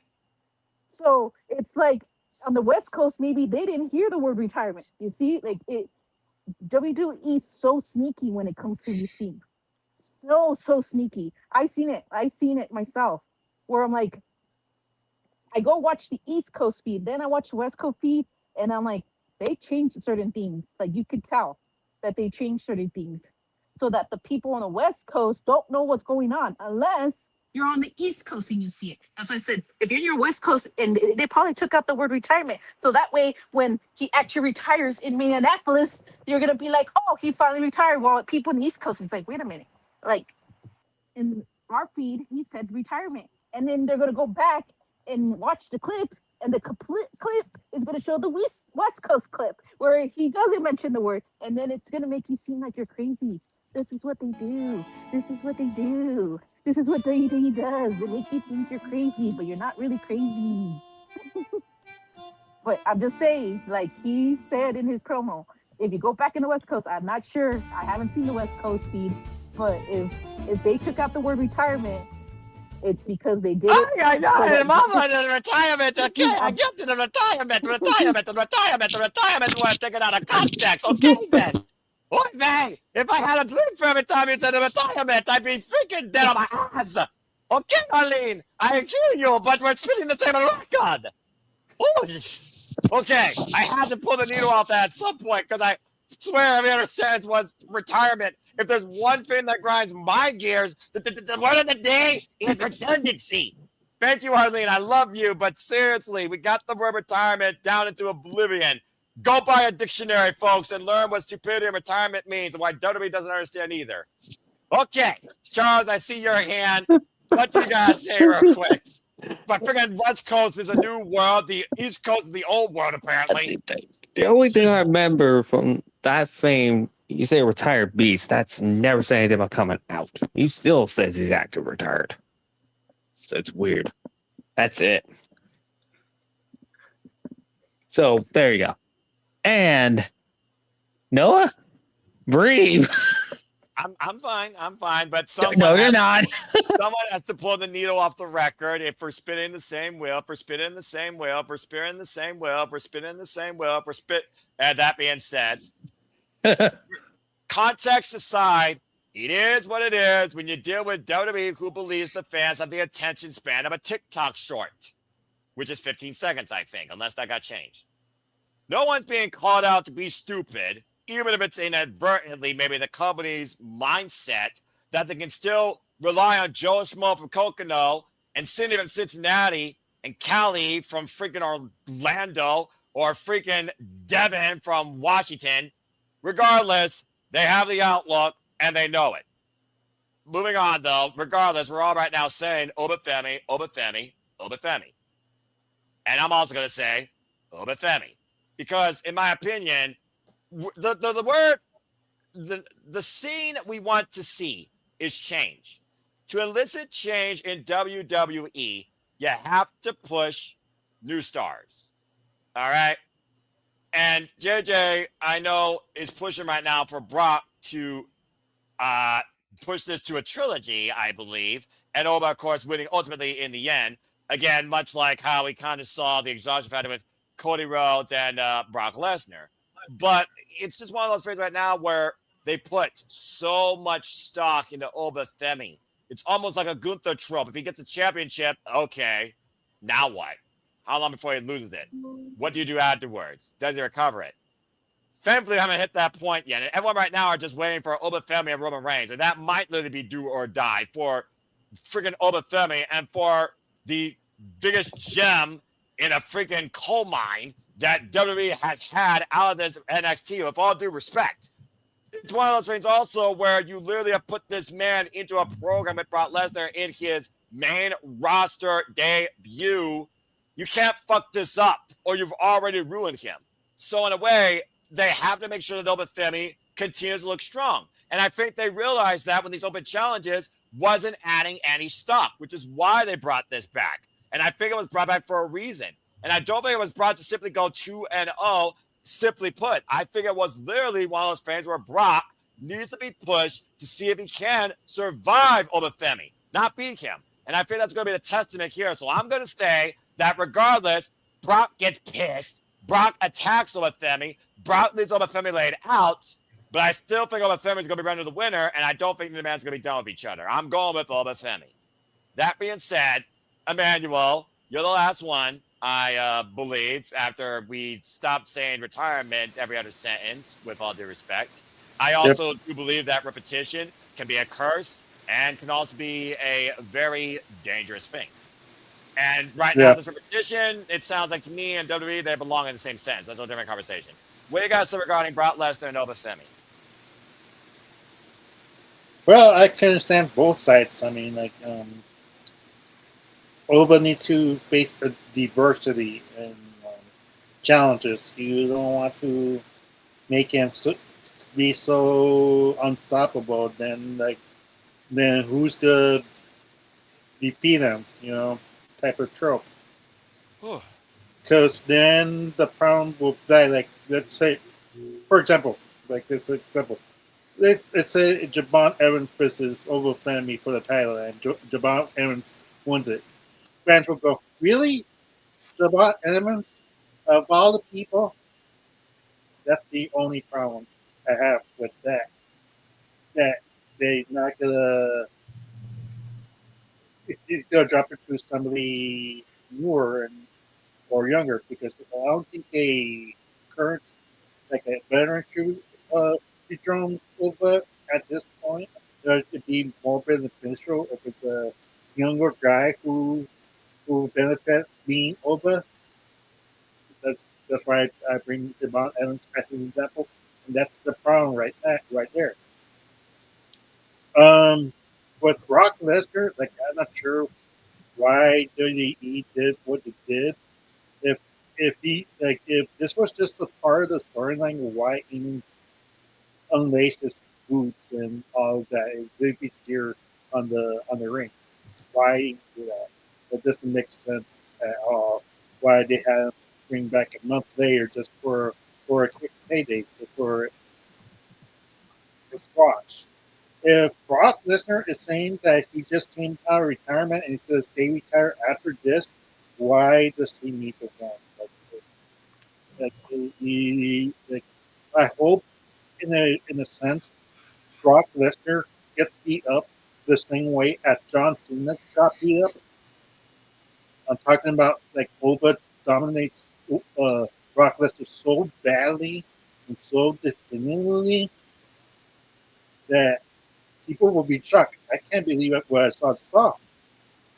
Oba just dominated Brock Lesnar, and Brock didn't have zero offense in the match. Zero.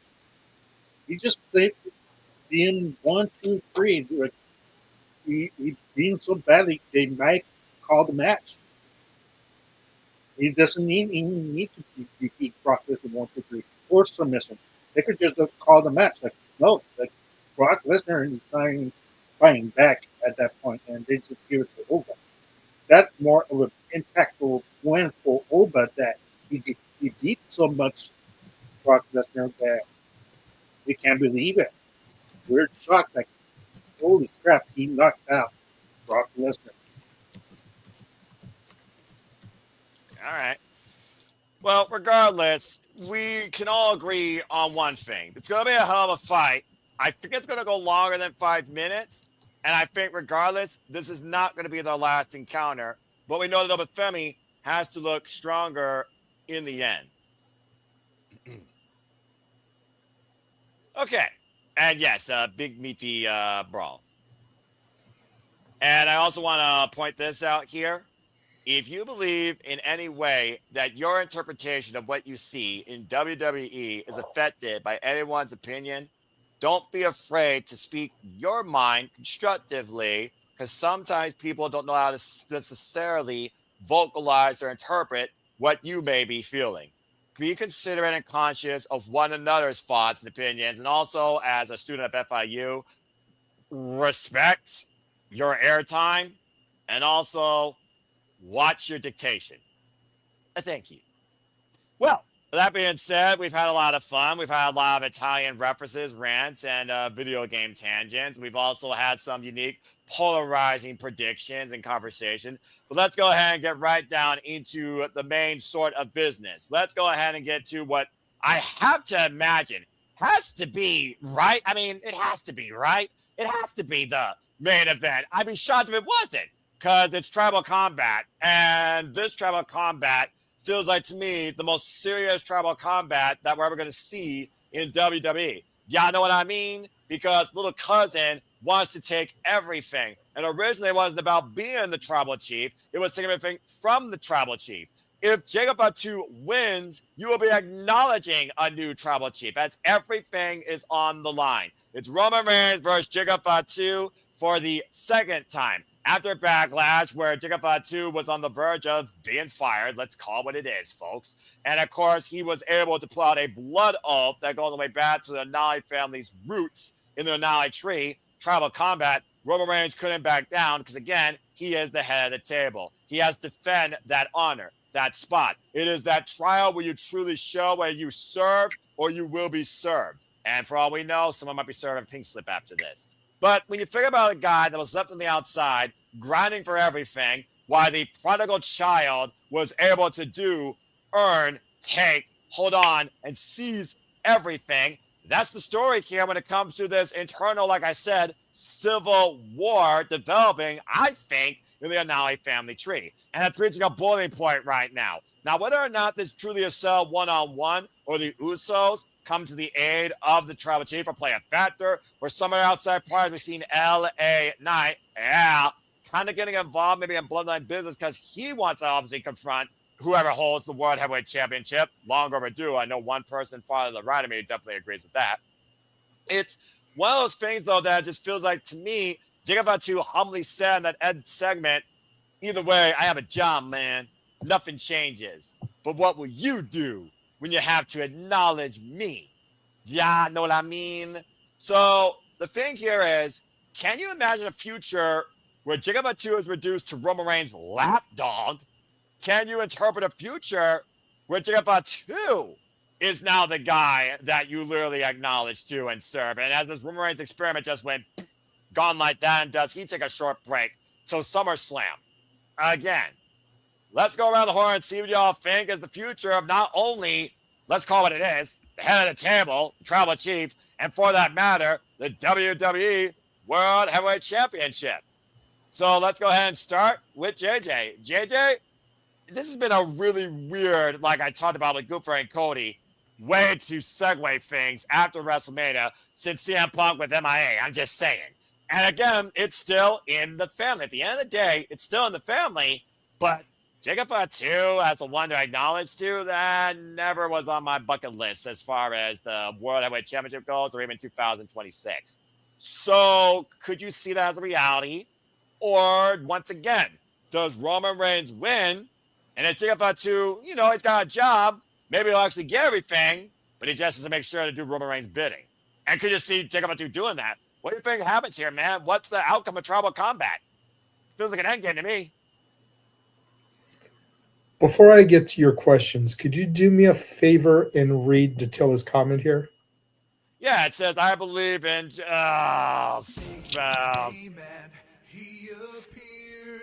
I believe in Joe Hendry. I'll be cursed. Shut the fuck up, Charles. Damn it. Every time. Every fucking time. I can't go one show without that happening. Continue. So what you're asking me, what you're saying here is that for years, Jacob Fatu was on the outside. He's looking in. He could see through you, see your true colors. Because inside, Roman Reigns is ugly. He's ugly like him. He could see through all that, see to the real you. Is that what you're telling me, Noah? To a degree, yes, Dr. Seuss. Okay. Shout out to Aaron Lewis and Stained if y'all caught that reference. Bloody brilliant goober. Continue. Ever since Jacob left Solo's shadow, I don't see Jacob being second fiddle to anybody. Same. So as far as falling in line, acknowledging the tribal chief, doing his bidding and all that stuff, no.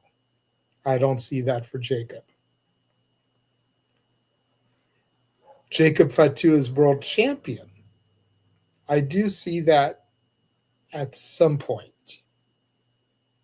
I don't think Sunday is that point. Oh.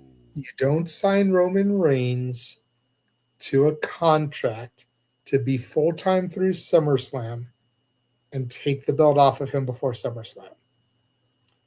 That is stupid. Stupido. It just serves no purpose.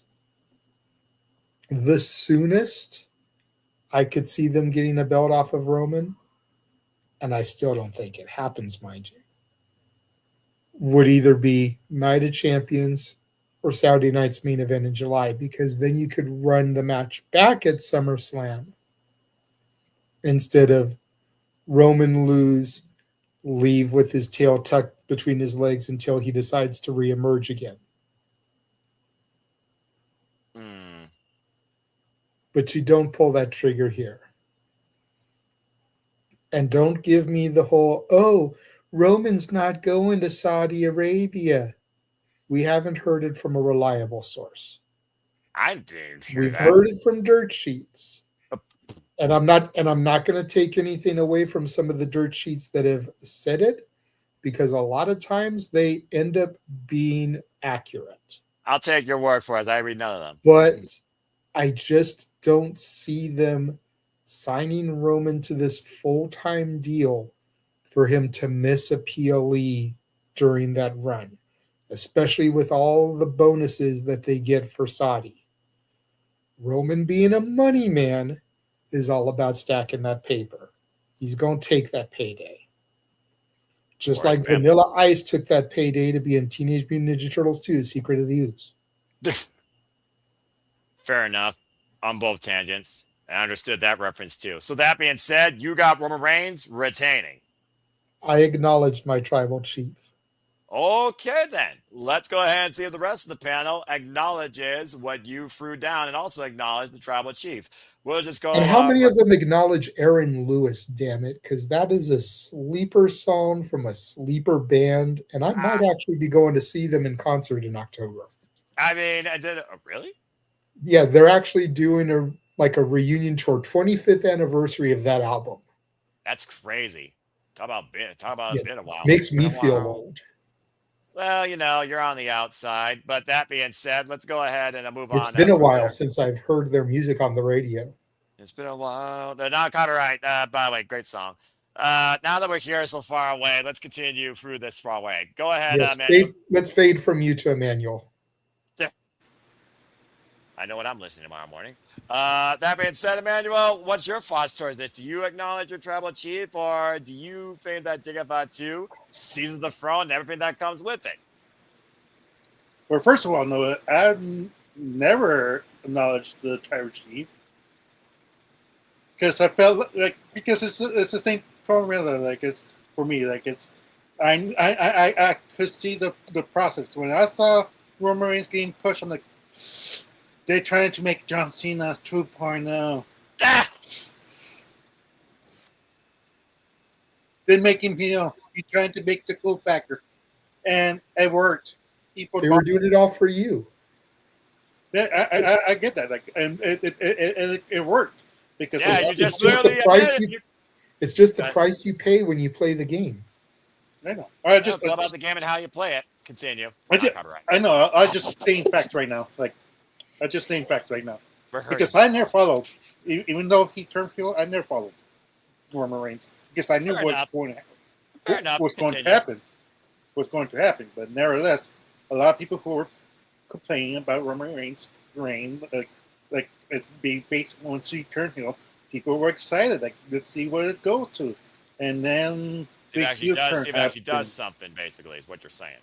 Yeah, and the heel turn happened.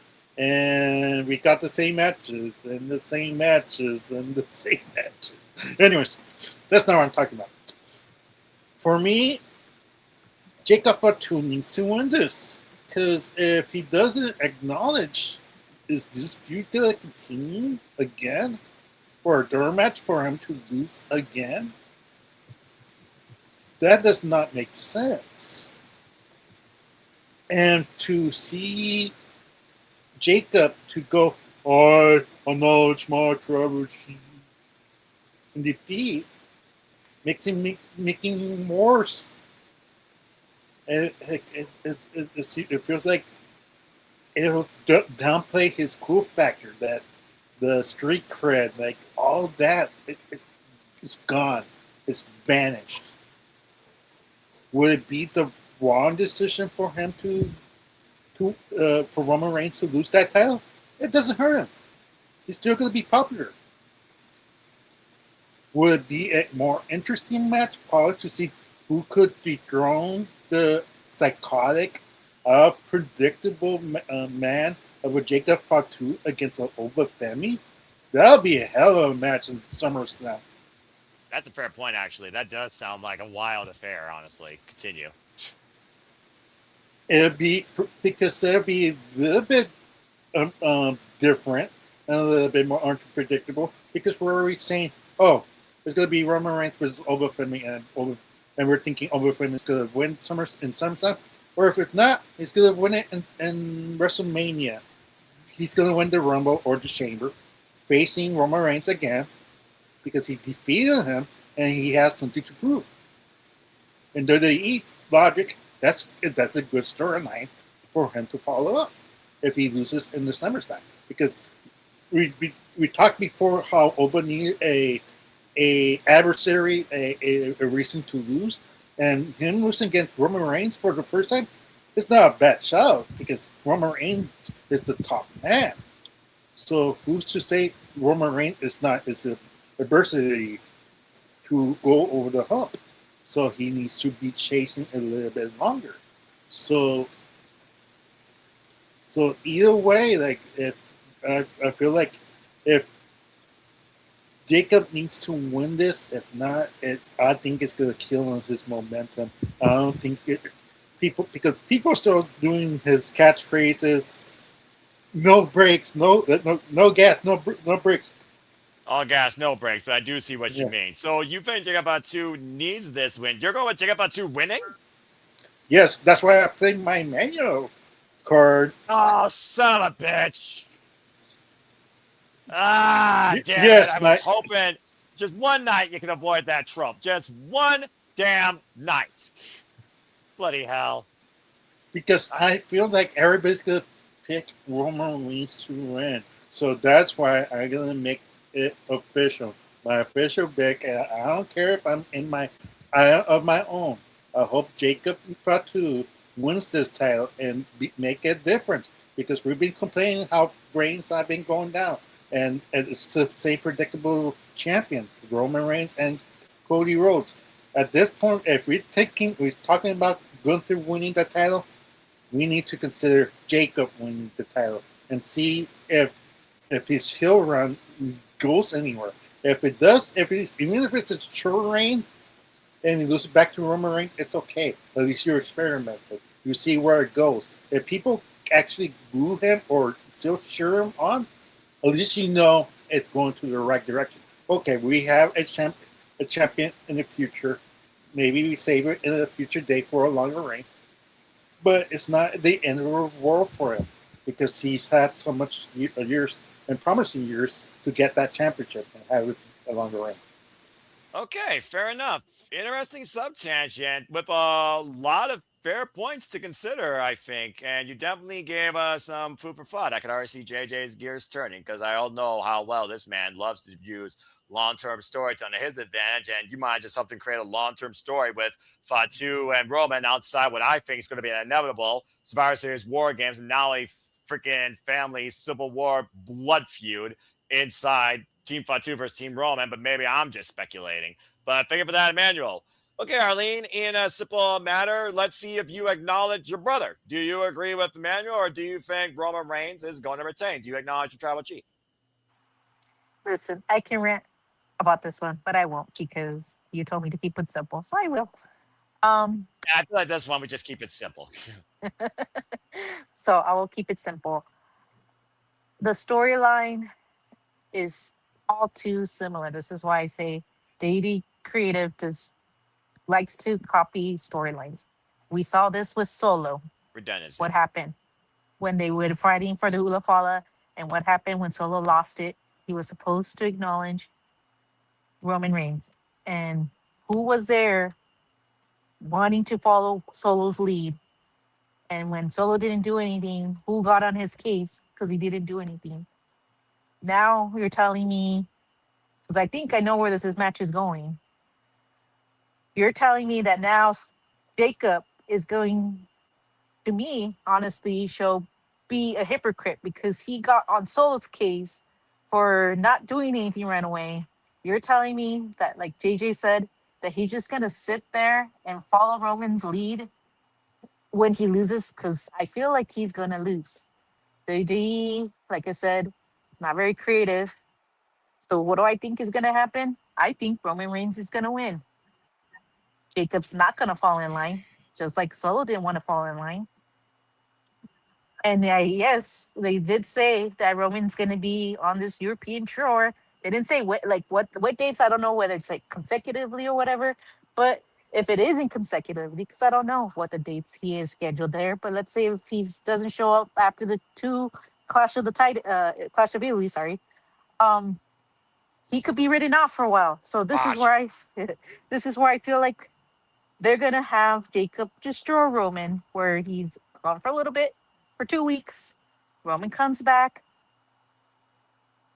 and basically Jacob's gonna say, "I'm the tribal chief," even though he didn't win, and live in this land of like he thinks he's ruler, even though he lost, and expect everybody to fall in line. And when they don't fall in line, he's gonna take care of them, just like he took care of Roman. And then I can see this leading to war games, like JJ said, or I forget who said it, that it was going to lead to war games, where it's It's going a to be me. Jacob. It was you, sorry. So let me get that correct. So I think this is going to lead to war games, where essentially, who's going to be joining Jacob? I don't know, but Roman has his team. But I'm curious where this leads with Solo, because Solo was in that exact same position, and he got criticized for not taking advantage of it. So to me, for him to fall straight in line doesn't make sense. Roman is winning this. I do agree. Does Jacob need it? I agree with my brother too. My brother's right. Jacob needs this because I do not see him falling in line to Roman. I do not. He would Okay. rather die than fall in line with him. So that is why I feel like when Roman wins, he's gonna destroy him, and he's gonna pretend that he's the head of the table, even though he's not. And this is gonna lead down to another storyline where he chooses not to acknowledge him, and he's gonna be like, "I know I lost, but I don't care. I'm the head of the tribal chief. You're gonna have to put me down like a good dog." And what do? To a good dog that has rabies, they shoot him down and they kill him. Gene So the will only yell way at freaking he's giving reincarnate. away, yeah, the only way they're gonna get All right. rid of Jacob Fatu is if they kill him. And Well, that's a this is bold where, take, but you know, I mean, freaking Godfather in the boat, guy from behind shot him in the brain. But you know, they did the Goodfellas thing and mafia. I mean, we're in Italy. Sometimes you disrespect the family, you get whacked by the fucking family. Because at the end of the day, you take a blood oath, and Roman did say it's a blood oath. So I see what you mean, but regardless, you got Roman Reigns winning. yes, even though I Okay. do agree with my brother that Jacob should win, he should All right. win. I want him to win, but I don't think they're gonna do that because DVD Creative does not think that far ahead of they like to follow storylines, and this is a storyline I feel like is repeated with Solo and him wanting to be head of the table. It's Yeah, the it same feels thing like we're with just Jacob. getting monthly episodic things here, but I see what you mean. It's not a continuation like Pokemon that's overrated, but thank you for that. Okay, so we got a Roman, we got a Fatu. Let's go ahead and bring Charles in to almost wrap this up. Charles, where do you stand on this? I mean, Jacob Fatu, again, loose cannon. How do you freaking tame a wild beast? Do you do it by force, or does he still remain off the leash? And if he remains off the leash, does he just run away, come back another day? Because Jacob Fatu, he's a force to be reckoned with. And Roman Reigns could use that, honestly, to his advantage and to the family's strength. But if Jacob Fatu doesn't want to play nice, I could also see Fatu going A1, maybe Fatu leaving for a little while and regrouping. So what do you think happens here? What do you got? Well, one, the other thing, yeah. I'm also going to play the Emmanuel card. Damn it. I was going to play it first before Emmanuel did it, but Emmanuel beat me to the punch. I do see Jacob winning this. I do. But the other thing, if Roman were to win, Jacob would have to acknowledge. Otherwise, Jacob probably disappeared because I Pierce will fire him. Because of how crazy Jacob Fatu was. They mentioned that back on Raw. Fair. So it's like, I'm going with Jacob to win, but if he loses, guess we're just repeating the same old thing all over again. So please, Jacob, win. Wow. He's actually pleading for Jacob Fatu to win. Yes. Even if it's for a short thing, I don't care, please. And also, Roman is booked for a good amount of dates in June. So, There you and go. Vishnu and Natstead. Emmanuel apparently acknowledged that thought. All right. Emmanuel, what you got to say here real quick? Yeah, to keep in mind, before you do your prediction, there's a reason why he destroyed a Solo and the MFT. He basically killed that faction. He killed the Usos by himself. Like, you can't keep trying to say he's this dominant, out of control, loose cannon, and make him lose yet again. Roman Reigns barely got out of it, and barely escaped with the win because of the exposed turnbuckle. And you can't keep saying, "Oh, now he loses cleanly, now he loses fairly," with the help with the Usos and everything like that. Then, then is he really a face? Is Roman Reigns really a face because he allowed his cousins to help him out? Like then it makes Roman look even more weaker. Like he can't do it, and they're right. Like he can't do him. He can't do him by himself. Like that's fair, especially because he's been trying to do it by himself, and he's been trying to be the babyface of Monday Night Raw. Again, at the end of the day, he's the babyface in this story. Jacob Fatu is the villain. I understand where you and Charles are coming from, but one question, Noah. What? Before you continue, if Jacob Fatu does win it, does that mean Roman Reigns hands him the Ula Fala to Jacob? I would say yes. It's tribal combat. Everything is on the line. It's a blood oath. If he wins, literally everybody will be serving Fatu. He will be the head of the table. He'll have everything. So it's just that vision, that visual, which is probably more appropriate because there isn't a vision on Raw. There's a vapor. It's just one of those things. I just feel like right now, though, that this has gotten so personal, and it's tribal combat. So honestly, the entire family, both sides of the family could be involved here. For all we know, so Dakota might go A1 and literally do this for Fatu. We don't know the depths of what this tribal combat can go to. And it's that stipulation that really has me turning myself around thinking, okay, which side should this go? Okay, if Roman wins, then Fatu. He now serves them, or does he just go MIA to avoid acknowledging his tribal chief? And then who's next for Roman before the inevitable, what people think is going to be the Femi agenda? And even during that time, do you run back LA Knight to give LA Knight a chance, or do you repeat that? And do we get the same result where your boy, again, falls short? Unfortunately, I'm sick and fucking tired of that, by the way. And we also, of course, at one point thought Gunther was going to go after the title. Well, Gunther's going after Cody. So if Gunther beats Cody, then Gunther's the guy on SmackDown. If Gunther doesn't beat Cody, then he's buried in the water as well, I guess. Maybe he goes back to Korea to try to kill Brock Lesnar. And then again, you got Open Femi and Brock Lesnar and their thing right now. So it's almost like Roman Fatu is the only thing for this title on Raw. So, crap. And it's also one of those things that he hasn't beaten him yet. Like I said, tribal combat, though. But this blood oath, this idea of serving him, not acknowledging him, but serving him. That's the trope that's throwing me off. And Fatu is on his own. Again, I don't think that it would be shocking for the Usos to go into business with Fatu and go against Roman Reigns. That would really be a mind fuck. But, again, there are some things that are constant in life. Charlotte Flair, Deonna Purrazzo, she's now got from a champion. And you don't bet against Roman 9.5 out of 10 times. There's a reason he's full-time. There's a reason he's babyface. There's a reason after WrestleMania, the first name mentioned on the post-show to go at him was Open Femi, and he welcomed it. This is a swerve, and a swerve is nothing but a temporary detour. I think we're finally going to move away from the Fatu traffic and put this guy into the parking lot right now in the same spot. I'm going to say that Roman Reigns retains. I think it is going to be a bloody warfare. It's tribal combat. Actually make it feel like that. How about that hot shit? So give me a reason to believe that this is tribal combat. Give me a reason to believe that Roman Reigns will go savage to hold on to this. Give me a reason to believe how important it is for the family to hold on to this. Don't fuck with the family. All right? So I'm going to go with Roman Reigns retaining.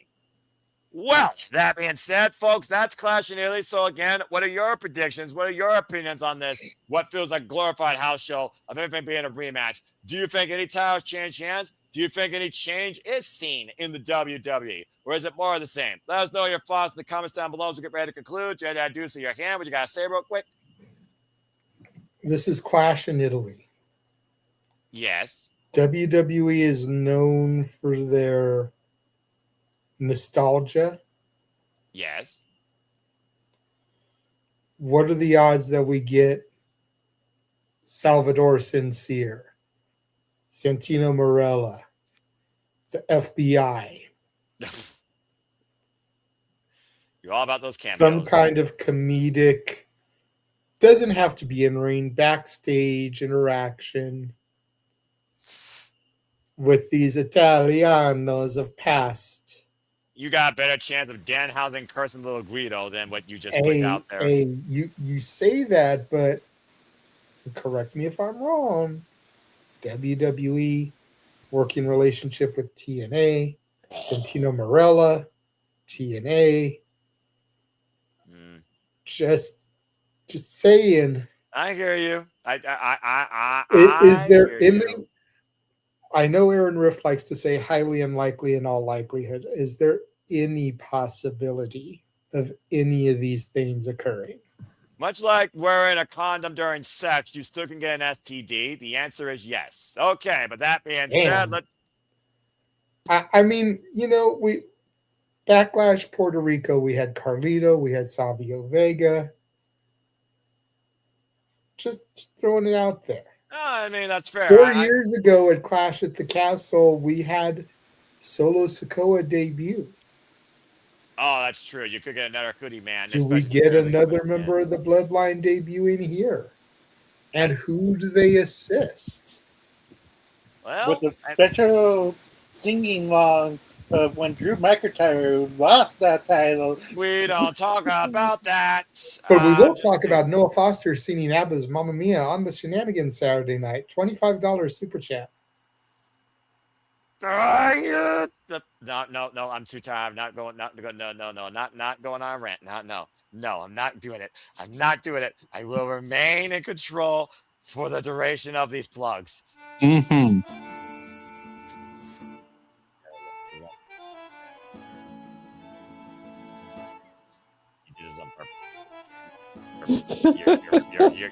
You're an asshole.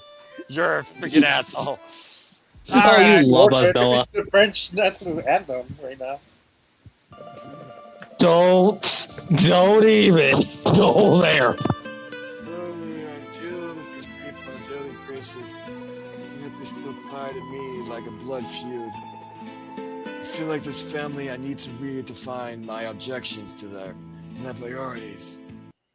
All right, let's get the fuck out of here. Again, thank you all for tuning in to City Predicting. We'll see you Sunday for Clash. Let's get the fuck out of here and do some plugs. Arlene, thank you so much. Emmanuel, thank you so much. Emmanuel and Arlene, don't try and destroy each other, but go ahead and tell where the people can find you. I was gonna say, what are the odds of Drew McIntyre? Because my brother brought him up, but the last person that he fought against was Jacob Fatu. Who's to say that Drew doesn't cost Jacob Fatu the match? Well, we all know how much WWE loves to retcon, and Brand Split LL, I guess anything can happen, despite the fact we're not in Scotland. But that being said, go ahead and tell where people can find you saving lives and continuing forward in your rants. You can follow me on Instagram, Arlene Dominguez, on Twitter at ADM73244. And justice for Randy Orton. He should have won the title. That's all. All right, very good. Again, you're saving lives. I don't need you on a defibrillator, my friend. Thank you so much. God bless you. Emmanuel, always a pleasure. When we have both of the Dominguezes on our screen, it's definitely a higher form of entertainment, sometimes a higher form of chaos, honestly. But tell me and everybody where the people can always find you and what you do on YouTube. Yes, you could find me at Interactive Games and Movies. I could have tried to do a movie review this coming soon. Tomorrow, it allows me to, and I'm not sure which movie. So stay tuned for the movie surprise. But you could also follow me at Emmanuel Dominguez at Facebook. I have 2 accounts, so if you can't find me in one account, you'll find me in the other. Either or, I'll have 2 accounts for some odd reason. You can follow me EDM. Yeah, you can follow me EDM7324 at Instagram. And you could follow my X account that's under my hashtag, under my name, Emmanuel Dominguez. Interactive Game with a ZS. See right there? Intergame Movies. Follow the channel. And the Follow the AEW Mick channel. Foley chip pop. The AEW Mick Foley chip pop. Cheap pop. Freaking cheap pop and cheap plug. Dadgum you. All right, thank you. Charles, I'm glad that you decided to join in the chaos later, as I always expect you to sometimes. Oh, good grief. Go ahead and tell the people who can connect to find you. You can follow me on X at 2DogRandall. And also, like my name says, believe in chase you or be cursed. Never. I will never believe in an unaccredited institution. Never. All right. That being said, thank you. Arlene, what you got to say real quick? I was gonna say, what Chase U? As far as I know, the person that runs Chase U doesn't belong there no more. Just saying. You still got Fia Hale, and that's all that matters at the end of the day. That being said, JJ, go ahead and tell the people can connect and find you. Always appreciate you, brother. Why don't you also tell the people what upcoming attractions we have coming up here in a little bit because Cibbo Studios too, because God knows, Lord knows, excuse me, I'm not going to use Lord's name in vain, Lord forgive me. Lord knows, God bless you, and Walter and Nick, you guys have been putting in the work, double time, all the time, overtime, for what we do to bring a better outlook and a wide outlook to professional wrestling. So let's go ahead and promote what we do here and where the people can find you. God bless you. Well, as somebody who does believe in Chase University, you can find me on Instagram at the Renegade JJ Williams, YouTube Casa D18 Studios, X Casa D18 Studio, no S at the end of it on the X. Of course, make sure you're following the Simply Reliable Studios on X at SR Studios 2024. That is where you'll find all of my posts. I'm the main one that posts, even though everyone pretty much has access to it. They just choose not to use it, and that's okay. That's on them. Yeah, you're the social media ambassador. Let's just call it what it is. Not only that, we're spending the other platforms as folks. We're on Spotify. You can find all our interviews so far on Spotify. Just look up Saturday Shenanigans.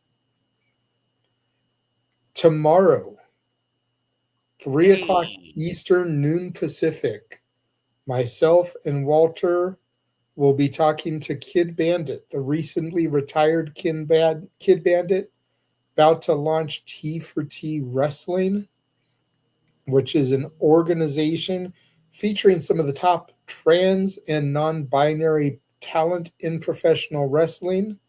Interesting. It is centered on trans and non-binary empowerment through the art of wrestling. Acts like Sunny Kiss, Nyla Rose will be part of their debut show. So make sure you support them. Make sure you support our interview. Again, that'll be 3 o'clock Eastern, noon Pacific tomorrow on Tuesday. The center of attention. Hey, Brittany Brooks. Be having a lovely conversation with her. Let's go. That just about covers it for me. You saw her in the chat. Make sure you follow Datilla. Rangers of Wrestling on YouTube, Instagram, and Twitch. Datilla_ on X. Noah's been popping it up a couple times. PC Powerbomb.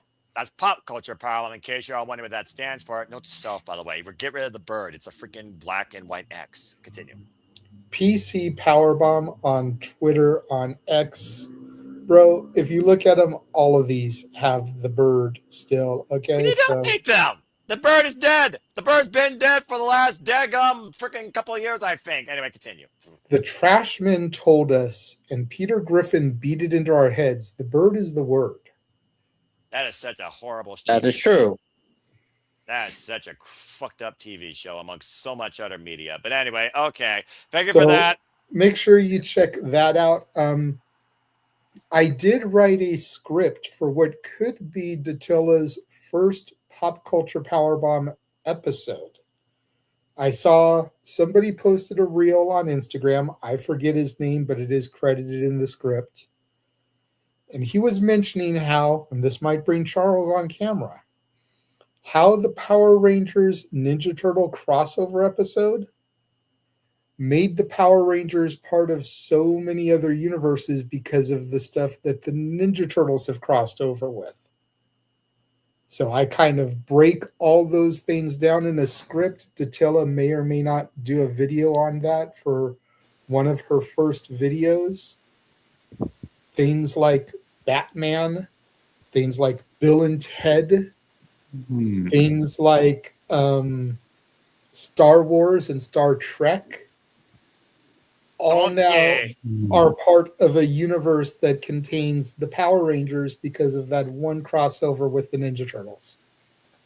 And there's so many others. So many others. Huh.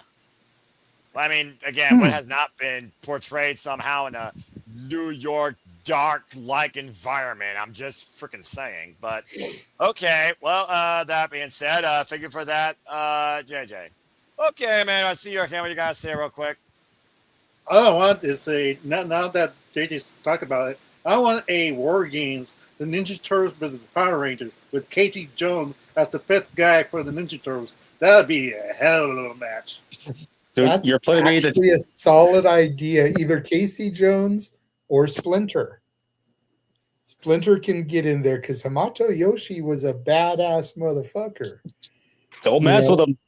Very much in the same way Yoda was always talked about as this great Jedi, but then we never got to see him fight until the prequels came out. All right. We actually got to see how badass Yoda really was. We only ever really heard how badass Hamato Yoshi was. So it'd be kind of cool to see him in War Games defending his children's honor. Go create that CAW and W2K26, all right? Get that crazy nonsense out of here. Y'all are nuts. And thank y'all for tuning You in. just Thank you for gave that Charles an idea. Did you hear him? Also, I know what I'm doing when I get home. Well, there you go. I get home safe, and all of you get home safe. You are actually out and about somewhere else, traveling, still in a hotel, or somehow listening to this while on the job. God bless you, crazy yahoos. You're all that freaking ridiculous. Again, folks, thank you for tuning in to our City Addicted. If you want to follow me, find me if you choose, and Foster in 1916 on the X and on YouTube. For I am nothing more but a simple man and a lifelong fan of professional wrestling. Damn it! As you heard, we got upcoming interviews. Sounds like I'm going to be once again back in the hot seat for the Saturday shenanigans before Clash of Italy. We'll be breaking down, of course, updates with the Yolan, as well as, of course, what happened at AEW Double or Nothing and Saturday night's main event. So stay tuned for more on that. And, of course, stay tuned for the Digital League's form. It'll be available in the comments section.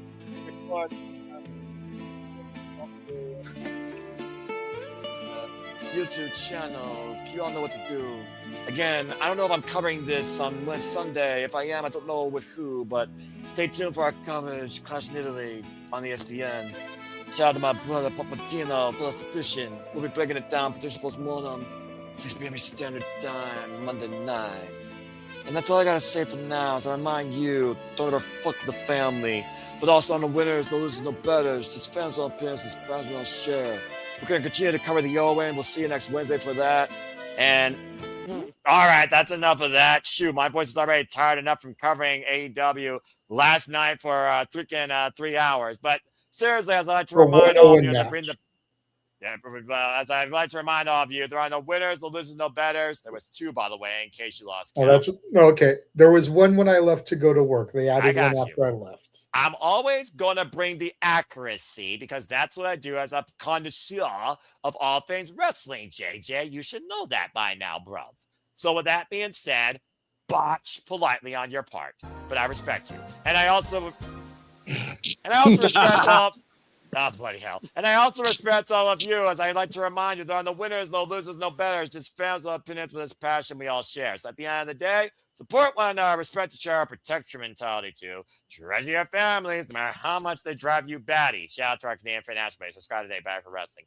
Enjoy your life, enjoy professional wrestling. It's truly as simple as that. And I can't leave without plugging the reliable one here, of course, Walter Cruz. Follow him today at Rage of Wrestling. We love you, Walter. Take care always, bruv. Of course, lead as a father figure for your youngins, too.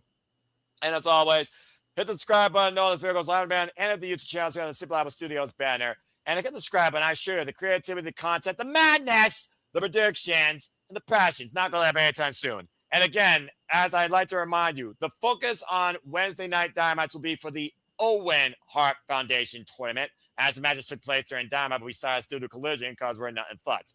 We're not doing that again. I'm calling an official pause on that. Unless it's on a collision, it's not being covered. We're focusing on the Owen. So we hope to see you for more coverage of WWE. AEW, if NXT ever does another PLE, I guess we'll do that at some point.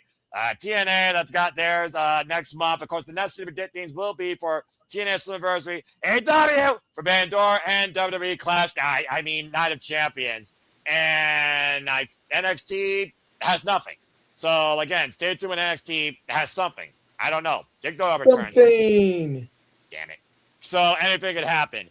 But that's what I got to say for now. So, thank you again to that participated in the chat, and Dwayne Atkinson, Dave Scheffler, to everyone that participated in the chat that continue to allow us to move forward. Thank you to all of you, my illustrious panel of friends and fools, to the Dominguezes, Emmanuel Arlene, to Charles Schultz, to JJ Williams, to anyone else that may not be on screen but still has fun encouraging the madness or simply predicting. I thank all of you for tuning in. As I like to remind you in closing, make a positive impact in life. Have a good night, and thank you for tuning in to another insane edition of Simply Predicting as we prepare for their clash in Italy. Let's go. Have a good night, folks. Mamma mia, I'm surrounded by bloody little fools. And you're going to get me to rant because I knew you were going to get me to rant because you all can't help but raise my fucking blood every damn chance you get. You pull the Joe Hendry trope before the damn closer. You freaking rant that needle off the record 240 damn times. Please make me freaking stop ranting. Every damn time I gotta go off the fucking air in a positive manner. You found a way to fucking have me go off in a fucking mad rant. I'm freaking sick of all of you sometimes. If I had the mafia in my corner, I would freaking whack Thank you, all everyone. of you. Noah, before you go sign off, can we do a prediction of who's going to win Mass Business Mass? I just said, I hope Gran Americano Business Gran Americano. This is an important historical match. Wow. Good job, man. You made noise. Thank you.